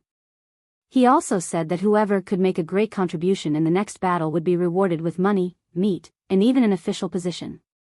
This was also Guan Ying's decision to make an exception. Normally, people who were guilty would not even be able to obtain the status of a good citizen. However, to be able to do well, he actually promised an official position and wealth. Just from this point, he had really put in a lot of effort. Not talking about the official position, just the fact that before entering the battlefield, he had given the attacking soldiers a full meal and provided them with enough meat was enough to make many people shed tears of gratitude. The ancients also paid attention to being a ghost with a full stomach before they died. Legend had it that when they went to the netherworld, they would not suffer too much. Now that they had eaten and drunk their fill, for some people, they had no regrets. Using them to attack the city was indeed shocking. Just the first wave of attack had allowed them to rush up to the top of the city tower of Wuzhou City. If Zhu Fangyong had not brought people over in time, this wave of attack might have broken through the city. Reality proved that as long as one used the right method, the morale of the army could be used. He called the original Huang bandit captives to the training grounds of the camp. With good wine and meat, General Guaning, whose face was filled with excitement, was planning the attack plan for the next day. Outside the camp, some of the rich people who were originally in the Wuzhou house brought good wine and meat to help the army. To them, there were too many immovable assets in the city. The earlier they took down the city, the earlier they could take back what belonged to them and the earlier they could return to their normal lives. Within the mercenary camp, it was extremely quiet. Apart from the normal training of the soldiers, there was no other movement. Inside the large tent, it was not as peaceful as it seemed from the outside. Commander Luo Pa, Commander Lu Zhua and the others were listening to the battle reports from the front lines, waiting for the latest orders from the sixth young master. Everyone was in the tent, listening attentively to the reports from the scouts they had sent out about the scene of the siege today. When they talked about how the Ming army had actively attacked the city, how the first wave of attacks had charged up the city tower without any hesitation, and how they had almost taken down Wuzhou City, everyone's face was filled with shock. Since when did the Ming army possess such powerful combat strength? In their eyes, the Ming army was just a bunch of weaklings. They could bully the common people, but when they really faced the bandits, they would probably reveal their cowardly nature. They are not real Ming soldiers. They were chosen from the remaining captives we picked up. Guaning imitated us. After providing them with a few meals, he promised them that they would be promoted and become rich after the siege. Yang Qindong saw that everyone was discussing fervently below, with faces filled with disbelief. Thus, he explained the real reason. After saying all this, Yang Qindong's gaze swept across the crowd and continued, reality has proven that arrogance will definitely lead to mistakes. Luckily, this time the Ming army was dealing with the yellow bandits. What if they were targeting us? If we were arrogant, wouldn't we be at a disadvantage? Facing Yang Qindong's question, the officers first looked at each other. Then, the commander of the auxiliary troops, Lu Zhua, stood out and said, "Sixth young master, we have the most advanced firearms in the world. Even if they were to come, we would not be afraid of them. We will definitely wipe them all out." Yes, yes. The other officers also nodded their heads, clearly agreeing with this point of view. Yang Qindong, who was sitting at the head of the table, saw that the officers were still full of confidence and could not help but twitch the corner of his mouth. He said with a somewhat sarcastic tone, "Yes. We have the most advanced firearms in the world. This is our advantage, and perhaps our only advantage. Perhaps once we lose our weapons, we are no different from the Ming army. If we are heavily surrounded, how many bullets can you bring? There will be a day when you run out of bullets. At that time, won't we be surrounded like dumplings and be completely wiped out?" This. At this moment, the officers were dumbfounded. They suddenly realized that they originally thought that they were invincible, but after analyzing it, it seemed that the truth was not so. Therefore, we are not strong enough. If we want to become the strongest army in the world, it is not enough to just have advanced weapons. We also need a strong heart and a strong will to fight. No matter what kind of enemy we meet, we will not be afraid and will not take a step back. From today onwards, the training will be doubled. Other than firearms, everyone will also have to seriously practice the use of cold weapons and the 3-3 system. In short, no matter what, even if our soldiers are unarmed, they must have the confidence and certainty to defeat any enemy. Yang Qindong suddenly stood up and said with an incomparably sharp voice. Yes. The officers below all stood up. The sixth young master had pointed out everyone's shortcomings, so they had to correct them. This was not as simple as following orders. At the crucial moment, a well-trained army would save their own lives.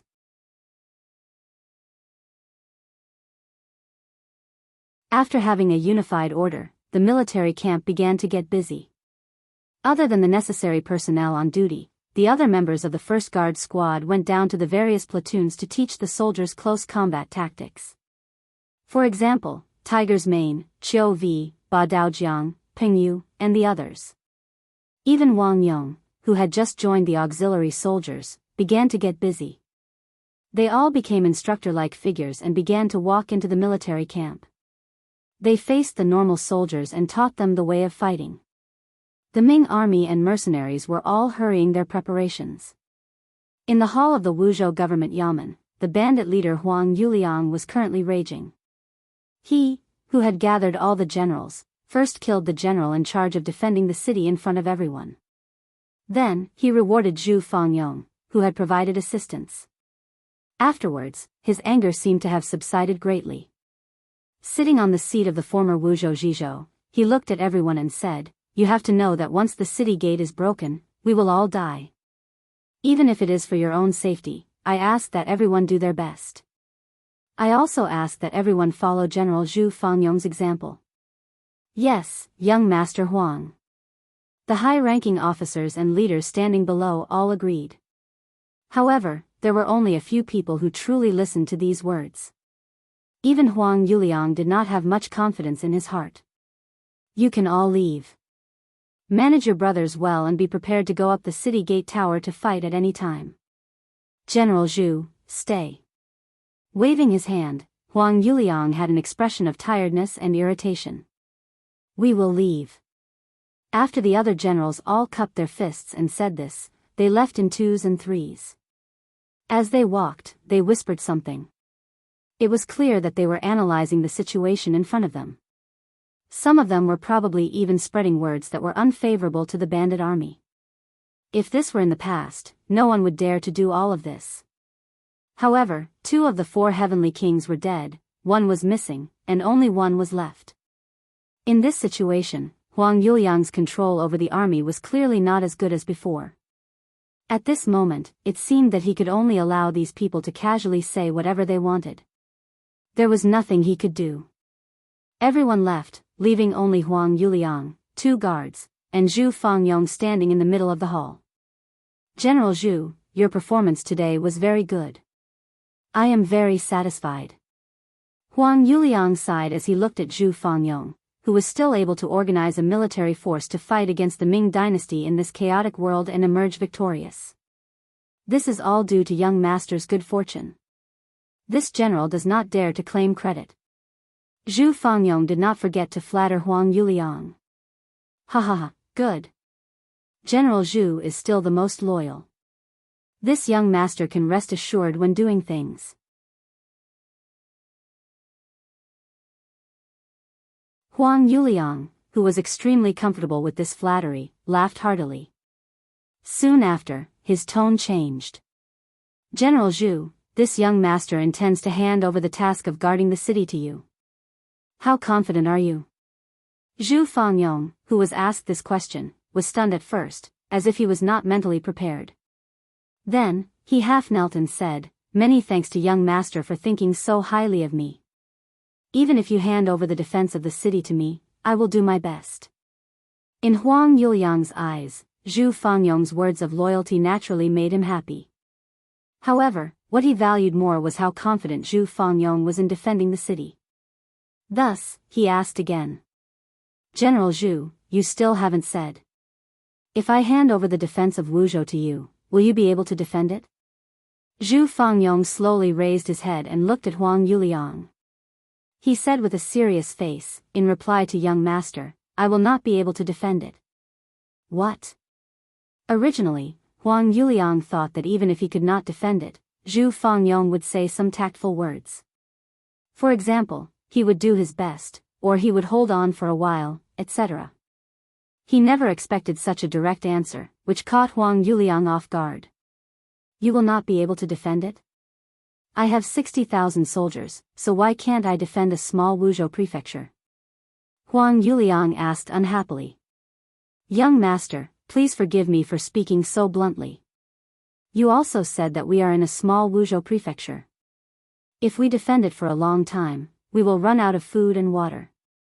If that's the case, there will be chaos before anyone else attacks. If that's the case, how can we defend the city? Hearing Zhu Fangyong's serious answer, Huang Yuliang's emotions gradually stabilized. Okay, then what do you think? Young master, based on my thoughts, we must give up on the Wuzhou prefecture. Give up? Continue. Huang Yuliang frowned as he listened. Yes. After Zhu Fangyong agreed, he said, the art of war says that if we defend for a long time, we will definitely lose. Without reinforcements, defending the Wuzhou prefecture to the death is the worst plan. There might even be no hope. Why not give up on this place and find a new place to settle down? It's like arranging for Ru Honghai to find a new place to settle down and develop. Internally, we can guard the city strictly and delay the Ming army's attack speed. At the same time, we also have to deal with the internal problems. This humble general is not talented, but I have arranged for some people to do some investigations. I found that some generals have long wanted to join the Ming army. If such people stay by our side, not only will they not be of help, but they will also become our cancer and hinder our development.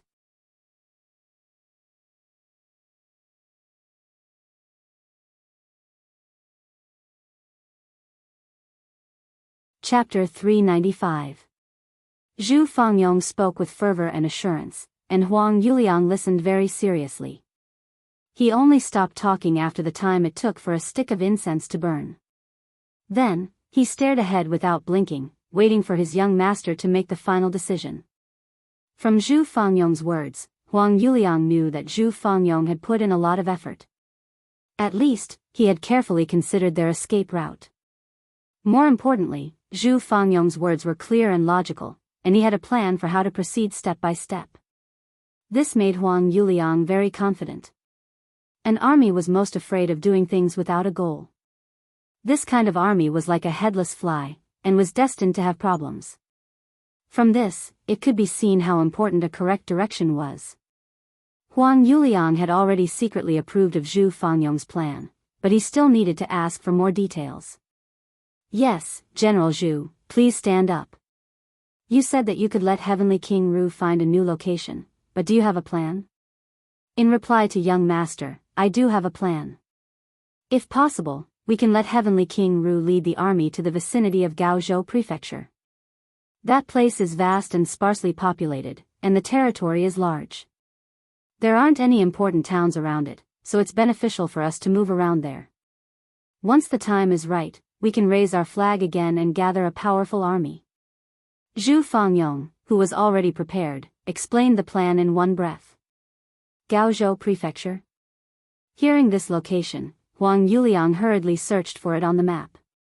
Then, he said with a suspicious expression, isn't there also a Ming army in Gaozhou Prefecture? Previously, Heavenly King Sun Jianglong's army was defeated there. That's right, it's there. However, just like young master said, if you didn't expect us to go there, then the Ming army would be even more surprised. Taking them by surprise is in accordance with the art of war. We will have a chance to appear there when they least expect it. It's precisely because it's not far from the sea that we can escape into the sea if things go wrong. This way, the southern Ming army, which has already restricted the sea, can't do anything to us. When that time comes, we'll be like fish in the sea. Zhu Fangyong nodded heavily with a confident expression. Take them by surprise, take them by surprise. Huang Yuliang muttered to himself. Then, as if he had made up his mind, he slammed his fist on the desk. All right, let's take them by surprise and kill our way out. How about this? General Zhu's suggestion just now will be approved by this young master. I'll leave the matter of city defense to you. You will also be in charge of those disloyal generals. At the same time, you will also arrange for Heavenly King Ru to secretly attack Gao Prefecture. I hope you won't disappoint me. Otherwise, you know the consequences. The reason he said that he would not be disappointed was because the failure of Zhu Fangyong's policy of attacking everywhere had not only caused the strength of the Yellow Bandit army to shrink greatly, it had also implicated Sun Jianglong and Cui Yan, the two heavenly kings, to die in battle or disappear. This time, he listened to Zhu Fangyong's plan. If something went wrong again, then he would have to doubt Zhu Fangyong's intention. How intelligent was Zhu Fangyong? He naturally understood the hidden meaning in Huang Yuliang's words. He immediately cupped his fist and said, I'm willing to guarantee with my life that as long as Heavenly King Ru is careful, once you suddenly appear in front of Gao Prefecture's city, no one will be able to stop you. All right, then this young master will take advantage of General Zhu's auspicious words. Huang Yuliang's laughter rang out in the hall. He seemed to be in a good mood at this moment. Huang Yuliang trusted Zhu Fangyong again. Even though he knew that there were risks in doing so, he didn't have any better methods to deal with the current situation. Thus, he might as well give it another try. Of course, he didn't completely trust Zhu Fangyong. He still arranged for a group of personal guards to follow Zhu Fangyong and watch his every move. If they discovered that Zhu Fangyong was doing anything improper, they would probably raise their blades and cut off his head. Zhu Fangyong didn't show any signs of resentment towards the fact that someone was watching him. On the contrary, he even entertained these people with good food and drinks. Furthermore, he would bring them along whenever he did something. He acted as if he was innocent and wasn't afraid of being investigated. After gaining Huang Yuliang's trust on the surface, Zhu Fangyong started to do things boldly. First, he captured some of the generals in the Huang bandit army who weren't ready to fight. Then, he stripped them of their military power and made them his subordinates. At the same time, he strengthened the defense of the city and made it look like he was going to fight to the death with the Ming army. Zhu Fangyong's deployment was well planned and orderly. This caused the Ming army to face a lot of trouble in the next few sieges. There were many casualties in the fierce battle above and below Shuangfang City. In the end, they managed to protect the Wuzhou prefecture and didn't let the Ming army enter the city. With the city protected, Huang Yuliang was naturally much more satisfied with Zhu Fangyong. At this moment, news came from Heavenly King Ru. They followed Zhu Fangyong's suggestion and suddenly appeared outside Gaozhou prefecture. As expected, they didn't spend much effort to retake the city. With this, they found a new path of retreat for the Huang bandit army. After hearing this news, Huang Yuliang was naturally elated and had a higher opinion of Zhu Fangyong. As Gaozhou was taken down, the Huang bandit army had a path of retreat. Huang Yuliang started to make arrangements to leave Wuzhou prefecture. For this, he once again called Zhu Fangyong over and asked him for a plan. After Zhu Fangyong, who was covered in blood and killing intent, entered the Great Hall, there was already a seat waiting for him. According to Huang Yuliang, after this battle, he would promote Zhu Fangyong to one of the 4 heavenly kings. "Thank you, young master," Zhu Fangyong said gratefully. Fangyong, there is no need to be angry. Now, can you tell me how we are going to retreat safely? Huang Yuliang said with a smile. "Yes, young master. This is what I think." Below Wuzhou City, Guaning and Ma Wei rode on their horses tiredly. Looking at the Wuzhou prefecture that they had not been able to take down and the corpses on the battlefield, their faces were filled with doubt and regret. They could not understand why the seemingly unstable Wuzhou city had almost taken the city in the first attack and still remained standing under the numerous fierce attacks they launched. On the contrary, they had lost soldiers and generals.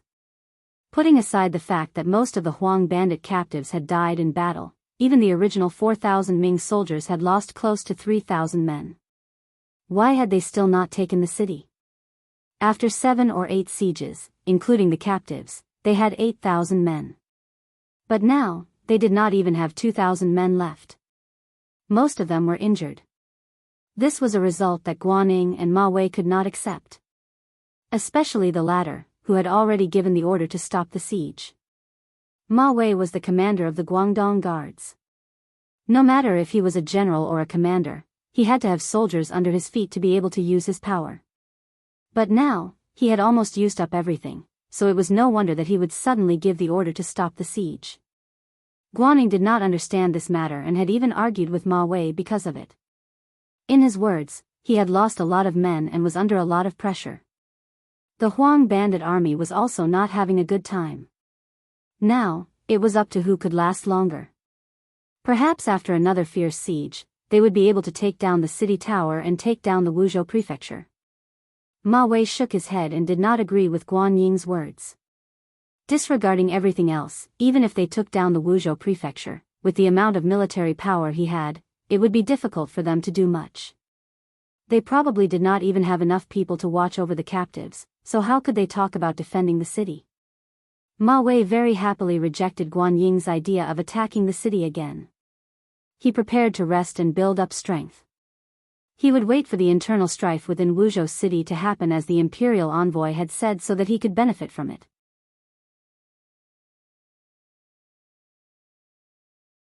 However, just as this plan was prepared, an unexpected situation occurred. The city gates of Wuzhou prefecture suddenly opened. Thousands of people holding all kinds of weapons charged out and charged into the unprepared Ming army camp. Everything that happened so suddenly was completely out of their expectations. Caught unprepared, they were actually caught off guard by the Huang bandit army. Within the camp, many of the injured soldiers were killed. Even Guaning, because he could not retreat in time, was entangled with people and had an additional knife wound on his body. Fortunately, at the crucial moment, the mercenary army moved out. They held the 9.5 in their hands and shot at the Huang bandit army from a distance. Immediately after, thousands of auxiliary soldiers and temporary auxiliary soldiers suddenly charged out. Under the powerful aura, they quickly crumbled the morale of the Huang bandit army and defeated them in the Ming army camp. After the Huang bandit army soldiers who had left the city were killed or captured, the mercenary army directly charged toward Wuzhou city. Unexpectedly, it went very smoothly. Other than a few banners that the Huang bandit army had stuck into the city tower, all of the Huang bandit army had disappeared. Even most of the common people in the city had been taken away. The Wuzhou prefecture, which was almost empty, was taken down so easily. However, it was clear that Yang Chendong was not satisfied. He called over Guaning and Ma Wei to talk about continuing the pursuit. After the Huang bandit army has lost the Wuzhou prefecture, they have no place to stay. This is the best time to pursue and kill them. Otherwise, once they find a new place and continue to develop, it will not be long before they rise up again and become a problem for the court. Faced with Yang Chendong's righteous words, Guaning and Ma Wei lowered their heads. How could the two of them not understand this logic? It was just that right now, they only had 1,000 soldiers. Even if General Pingle brought a few hundred people, there were less than 2,000. They could still defend Wuzhou prefecture and calm down the situation here, but if they wanted to chase after someone, they really didn't have the strength to do so. The two of them did not speak. Yang Chendong pretended not to understand and asked, "What? Do the two generals have any objections?" No. However, after attacking Wuzhou city for the past few days, our vitality has been greatly damaged. Now, we lack soldiers and are trapped. It is time for us to reorganize. We really do not have the strength to chase after the Huang bandit army. This heavy responsibility will probably fall on the shoulders of the mercenary army and the imperial envoy. Ma Wei and Guaning spoke with pleading expressions.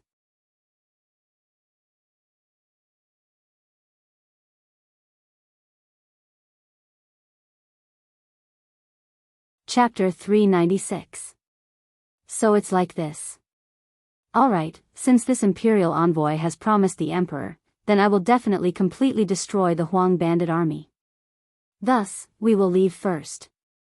If the two generals have finished organizing the military affairs, it won't be too late to catch up. Yang Chendong only pretended to be troubled. After a slight hesitation, he immediately agreed. Naturally, Ma Wei and Guaning were overjoyed that Yang Chendong agreed so readily. In order to express their sincerity, they even sent some of the food in their army to the mercenary camp. Then, they watched as the mercenary army left Wuzhou to chase after the Huang bandit army. Sigh, no matter what, the matter of the Huang bandit army has been taken care of. Soon, we will be able to report to the emperor. Ma Wei muttered to himself. When Guaning heard these words, his self-reproach lessened a lot. What the two of them did not know was that all of this was Yang Chendong's plan. Zhu Fangyong's action of leaving the city was one of his plans. The reason why he did this was because he had an even bigger goal, which was to completely destroy the Huang bandit army. The development of Qiqian City and Ryukyu Island needed people the most. Only with enough people could one do more things, expand one's army, and expand one's own power. It was because of this point that Yang Chendong's plan for the Huang bandit army was not to destroy them, but to make them prisoners. It was only about Ying and Ma Wei. They might be able to get some of the captives to become soldiers, but to get all of them to become their captives and be sent to Ryukyu Island was basically impossible. In order to achieve this goal, the first thing to do was to exhaust the Ming army's power so that they had no time to worry about other things. Thus, he sent a letter to Zhu Fangyong to use war to exhaust the Ming army's power. Using this, Zhu Fangyong could send some of the Huang bandit army's members who did not obey him or had bad attitudes to the battlefield and use the Ming army to eliminate them. Facts had proven that this plan was appropriate and successful. During these days of defending the city, Zhu Fangyong had received Huang Yuliang's trust and delegated power to him. Taking this opportunity, he had successfully eliminated the dissidents. In the end, he had sent those who didn't listen to him or those who were truly evil to the defense of the city tower. Most of the people in the Huang bandit army were people who were forced to join. They were not loyal to young Master Huang and did not have a sense of belonging to the Huang bandit army. As long as they had the right opportunity, they could become good citizens again. When they reached Ryukyu Island, they might even become useful talents there. After the plan was successfully implemented, Yang Chendong led the mercenaries out of the Wuzhou prefecture and headed towards Gaozhou.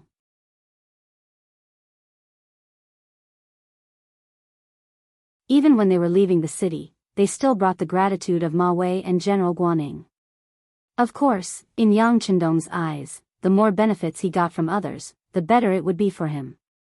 Quickly inform Battalion Commander Wu Xing that we can close the encirclement and lock onto the target. After giving the secret order to Tiger's Mane, Yang Chendong turned around to look at the army in his hands. With Kong Chuanxin's Cold Front 3rd Battalion and an auxiliary battalion, the army he led had grown even stronger. Adding on the temporary auxiliary soldiers he had recruited along the way, the total number of soldiers had increased to nearly 7,000. Perhaps an army of 7,000 might not be much in the eyes of others, but if these people were mercenaries, they would be able to fight against an army of tens of thousands or even hundreds of thousands. Moreover, they would have a high chance of winning. Huang Yuliang listened to Zhu Fangyong's suggestion and first sent his only heavenly king, General Ru Honghai, to attack Gaozhou Prefecture. After occupying the city, he gave up on the entire Wuzhou Prefecture and led most of the citizens to Gaozhou City in the southeast. Huang Yuliang didn't understand why he had to lead 40,000 citizens in Wuzhou Prefecture. However, because Zhu Fangyong's method of dealing with the enemy was very timely, he didn't ask any further. Now that they were out of Wuzhou Prefecture, the remaining 50,000 Huang bandits and 40,000 citizens were walking on the official road. Only then did he have the time to ask for the reason and order someone to call Zhu Fangyong in front of him. General Zhu, you have worked hard this time. You have done well and this young master is very satisfied. However, why did you bring the citizens of Wuzhou Prefecture? General, what can you tell me? Huang Yuliang first expressed his admiration and then asked the question in his heart. Young master, you are very knowledgeable. You must have heard that water can carry a boat, but it can also capsize a boat. If you want to change the world, you must first obtain the support of the citizens because they are the foundation of a country. This is why I brought them this time. There are also 2 benefits. Zhu Fangyong, who had been prepared, didn't use much effort to answer this question. 2 benefits. What are they? Huang Yuliang became spirited and asked curiously. First, young master didn't forget to take the citizens with you when you left the city. This is enough to prove that you have the citizens in your eyes and treat them as your own people. If this matter spreads out, won't young master's good name spread far and wide? This is a way to buy people's hearts without spending money. Second, when an army marches, there are always things that require manpower. For example, transporting grain, cooking, and washing for the soldiers. We men can't do these things well.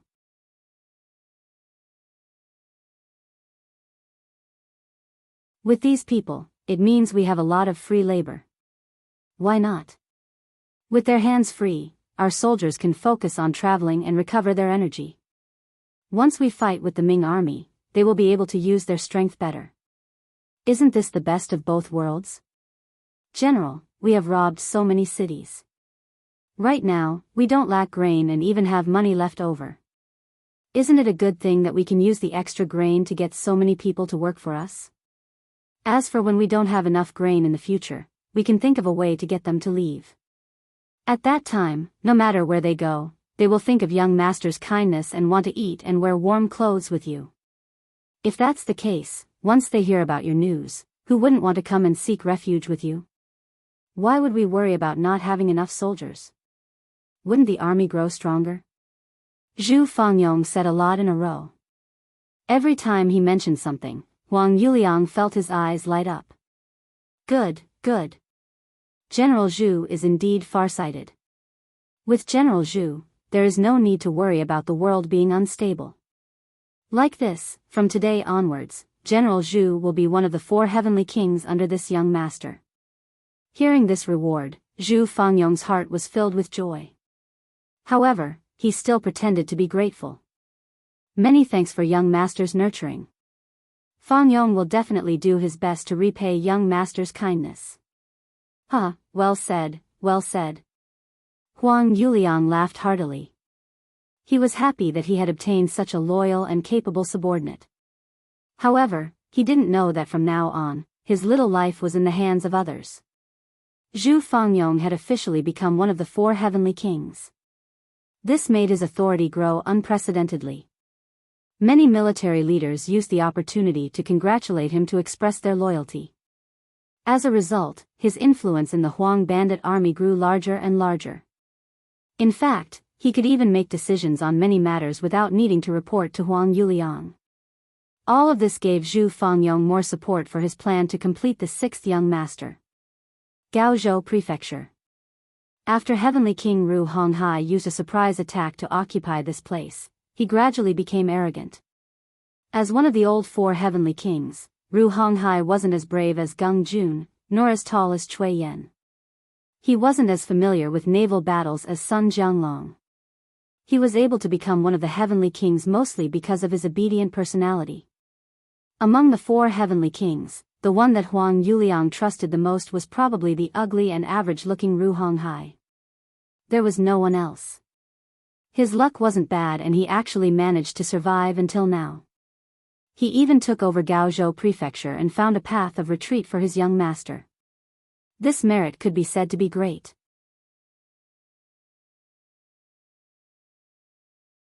There was also news in the army that when young Master Huang arrived at Gaozhou Prefecture, Ru Honghai would become the leader of the four heavenly kings. This kind of rumor naturally reached Ru Honghai's ears. It gave him a feeling of complacency, as if he didn't put the heroes of the world in his eyes. Due to his arrogance, the defense of Gaozhou Prefecture became lax. Or it could be said that Ru Honghai never thought that someone would target him. After all, from the news from the scouts, there weren't any Ming army forces near Gaozhou Prefecture. But in reality, there was a cold vanguard unit in Gaozhou City that could take his life. The leader of this unit was the Cold Vanguard 2nd Regiment 1st Battalion's commander Wu Sheng. In such a large city, as long as there were sufficient preparations, the existence of 400 people could be concealed without revealing themselves. Not to mention, these 400 people were all well-trained elites who had learned the art of camouflage. Previously, the Gaozhou Prefecture was breached by Wu Sheng and his men, which gave him ample time to hide. When Ru Honghai brought the Huang bandits into the city, the auxiliary camp retreated according to plan. Only Shao Prefecture's General Yu Guang and less than 1,000 people were left here to resist for a while before they couldn't leave. The effective resistance still existed. This strengthened Ru Honghai's belief that the Ming army was inferior to him. It also created enough opportunity for Wu Sheng and his men to stay. As Ru Honghai's troops occupied Gaozhou Prefecture for longer and longer, the time for Wu Sheng's Cold Vanguard unit to act was also getting closer and closer. Inform everyone, it's tonight. Finally, when the scouts of the Security Bureau infiltrated Gaozhou Prefecture and successfully contacted Wu Sheng, the orders from above were also delivered. The Cold Vanguard unit was about to act.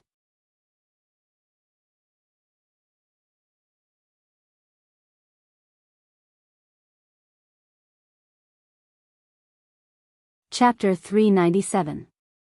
A total of 4 companies of Leng Feng, in addition to Wu Sheng and the other 400 people, they dug out the 9-5 spear and camouflage uniforms that they had hidden in the courtyards and began their night raid. The Leng Feng's movements were orderly and meticulous. Every Leng Feng had their own position. For example, who was in charge of dealing with the sentries, who was in charge of stopping the attack, who was in charge of seizing the city gate, who was in charge of capturing Ru Honghai, etc. All of the plans were assigned to every soldier. As a result, when it was midnight, more than 400 people walked out of the alleys and ran towards their respective targets. The Huang bandit army was caught off guard and did not expect the danger to come from within. In front of the meticulous, agile, and well-armed Leng Feng, most people did not even have the ability to fight back. Among the bodyguards protecting Ru Honghai, there were a few who had decent martial arts skills. Because of their high alertness, they were the first to notice that the atmosphere was not right and send out a warning signal. Unfortunately, there were too few such experts. Even if they sent out a warning signal, the news could not spread out of the courtyard before the Leng Feng surrounded them began to move. Battalion Commander Wu Sheng took the lead and kicked open the door with the 95 style. Soon after, a series of gunshots rang out and the 3 strong men who had a foundation in martial arts obediently lay on the ground. When the Leng Feng rushed into the bedroom in the courtyard, they pulled out the trembling Ru Honghai from under the bed. Following Ru Honghai's capture, without a leader, the Huang bandit army in the city fell into chaos.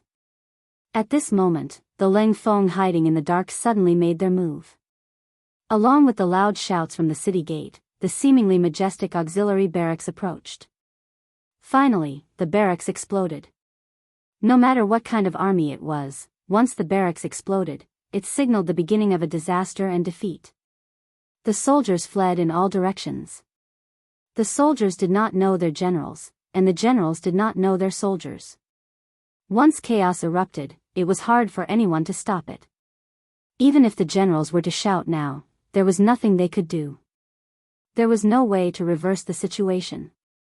Even the elite Cold Vanguard soldiers were helpless against the explosion of the camp. The only thing they could do was to observe the surroundings. Once they discovered any Huang bandits trying to rush out of the camp, they would fire a warning shot. If they couldn't stop them, they would start shooting. In short, they wouldn't allow such chaos to rush out of the camp. The explosion of the camp also indicated that the defeat of the Huang bandit army defending Gaozhou city was set in stone. At this point, Huang Yuliang's path of retreat was completely sealed.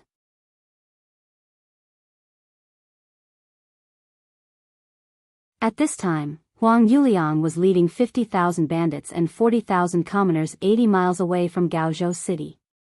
In the past, with their current marching speed, they would be able to reach Gaozhou prefecture in 2 to 3 days if they were fast. Once they met up with Ru Honghai's army, they would be able to gather a large force once again. However, all of this was destroyed tonight. Huang Yuliang, who was sleeping, was also woken up by the bodyguards. What's going on? Huang Yuliang suddenly opened his eyes with a face full of fear. Young master, General Zhu reported that the scouts discovered a large number of Ming army soldiers 30 miles behind us. Furthermore, they are the most powerful Ming army soldiers wearing camouflage uniforms. The bodyguard said with a slightly hurried voice. There's such a thing? Didn't we use up a lot of their resources when they attacked the Wuzhou prefecture? Why do they still have the strength to chase after us? Huang Yuliang instinctively said this before quickly shutting his mouth. The bodyguard had already said very clearly that the Ming army soldiers that came were wearing camouflage uniforms. It was said that they were the helpers that the southern Ming emperor, Zhu Qizhen, had invited. Since they weren't normal Ming army soldiers, this kind of army shouldn't have been exhausted. Only then would they have the strength to chase after him. After understanding this point, Huang Yuliang hurriedly put on his jacket. Before he could walk out of the tent, Zhu Fangyong, who was wearing armor, had already walked in. Young master, there are pursuers behind us. It seems that we have been targeted. Right now, we need to hurry to Gaozhou city. Is there no way to stop them? Gao Yuliang asked, thinking that he would deal with whatever came his way. It's very difficult. This army has extremely advanced firearms. They can injure our brothers from far away. I'm afraid that it will be very difficult to stop them. When he said this, Zhu Fangyong revealed a defeated expression. Even if Huang Yuliang saw this, he wouldn't doubt that he had tried his best. However, there was still no solution. If that's the case, then let's go quickly. Once we reach Gaozhou prefecture, we should be safe with the sturdy city as our cover. For the sake of his own safety, Huang Yuliang made the decision to travel through the night. Yes, this general will go and instruct the army to hurry. When Zhu Fangyong agreed, a trace of joy flashed across his eyes. Everything was just as the sixth young master had imagined. This Huang Yuliang was truly extremely afraid of death. Since this was the case, the following process would be much easier to complete. In the dark night, the army that stretched for dozens of miles set off. From time to time, all sorts of curses could be heard from the crowd. It could be seen that both the bandits and the commoners were somewhat resistant to traveling in the middle of the night.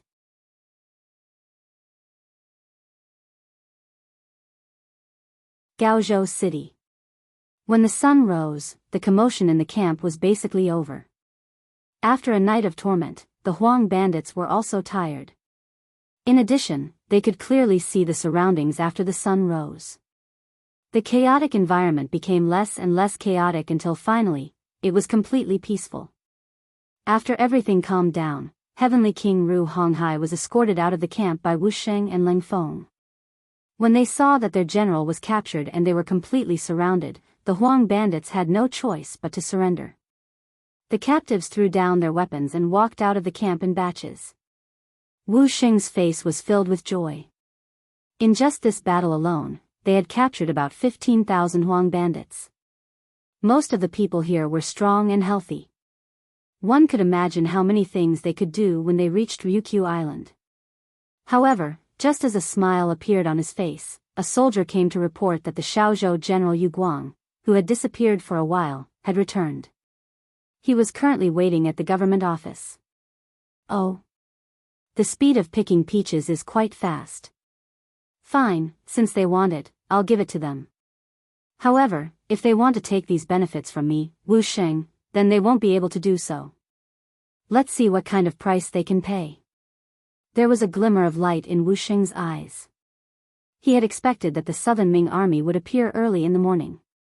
Even if the other party did not appear, according to the 6th Young Master's plan, Gaozhou Prefecture would have to be handed over.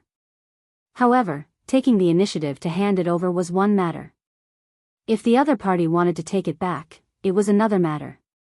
If Wu Sheng didn't use this opportunity to slaughter his opponent, how could he have the ability to be the commander of the main force? In front of Gaozhou City's government office, Wu Sheng brought a group of Ling Feng and saw Yu Guang in armor. Yu Guang was originally riding on a tall horse, but the moment he saw Wu Sheng appear, he consciously jumped off the horse and greeted him with a smile. Commander Wu, it's been hard on you. Both sides had worked together before. They had forced Sun Jianglong, one of the 4 heavenly kings, into the sea near Gaozhou City and Laizhou City. They could be considered old acquaintances. However, this time, Yu Guang was here to snatch the credit. His expression was naturally a bit unnatural. Oh. Isn't this General Yu Guang? A while ago, I couldn't find you and thought that you had sacrificed your life for the country. Because of this, I felt really bad for a while. Now that I see that you're fine, I'm very happy. After these words were spoken, Yu Guang's face alternated between red and white. Last time, when Ru Honghai brought his army to Gaozhou City, Wu Sheng directly said that he was no match for him and led his army to leave. Yu Guang didn't listen and defended the city for a day.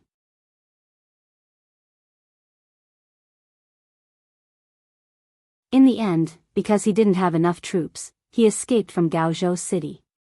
It was after that there was a gap between the two of them. Now that Wu Sheng said this to him, he was just venting his anger. Yu Guang, who knew that he was in the wrong, didn't listen to Wu Sheng when they defended the city last time. Now that he wanted to take advantage of the situation, his expression was naturally very unnatural. However, when he thought about how he could take the credit for taking down Gaozhou City, it would greatly make up for the crime of losing Gaozhou City last time. He had no choice but to bite the bullet and say, Yu Guang will remember Commander Wu's concern for me. This time, I still have to thank you for helping Nanming take down Gaozhou City. Oh, this isn't a big deal. If you're willing, I can give you the credit for taking down Gaozhou City and even capturing Ru Honghai alive. However, General, you should also know that many of our brothers have died in this battle. The compensation for their families cannot be neglected. Wu Sheng said in an overbearing manner. When he heard that Wu Sheng was willing to give him all the credit, Yu Guang had long become excited. Good, good. How about we go into the government office to talk? Good, General Yu, please. Commander Wu, please. The two of them entered the Gaozhou City government office one after the other. What followed was naturally a round of bargaining. After 4 hours of negotiation, Wu Sheng took away 15,000 captives and 200,000 taels of silver from Yu Guang. The amount of silver wasn't much. Furthermore, Yu Guang used his identity as a general of Nanming to borrow it from the rich gentry in Gaozhou City. Even though Ru Honghai had already entered Gaozhou City, this place had also been visited by another heavenly king, Sun Jianglong. However, as the local tyrants, which one of them wasn't a crafty rabbit with 3 burrows? Many of them had already buried the silver before the situation turned bad. It wasn't something that the Huang bandits could find in a short period of time. However, Yu Guang used his identity as a general of Nanming to negotiate with the rich gentry and quickly obtained 200,000 silver. You're tuning in to the Biyao's Wuxia Chronicles YouTube channel. Don't forget to subscribe and join us on this journey to catch the most captivating stories.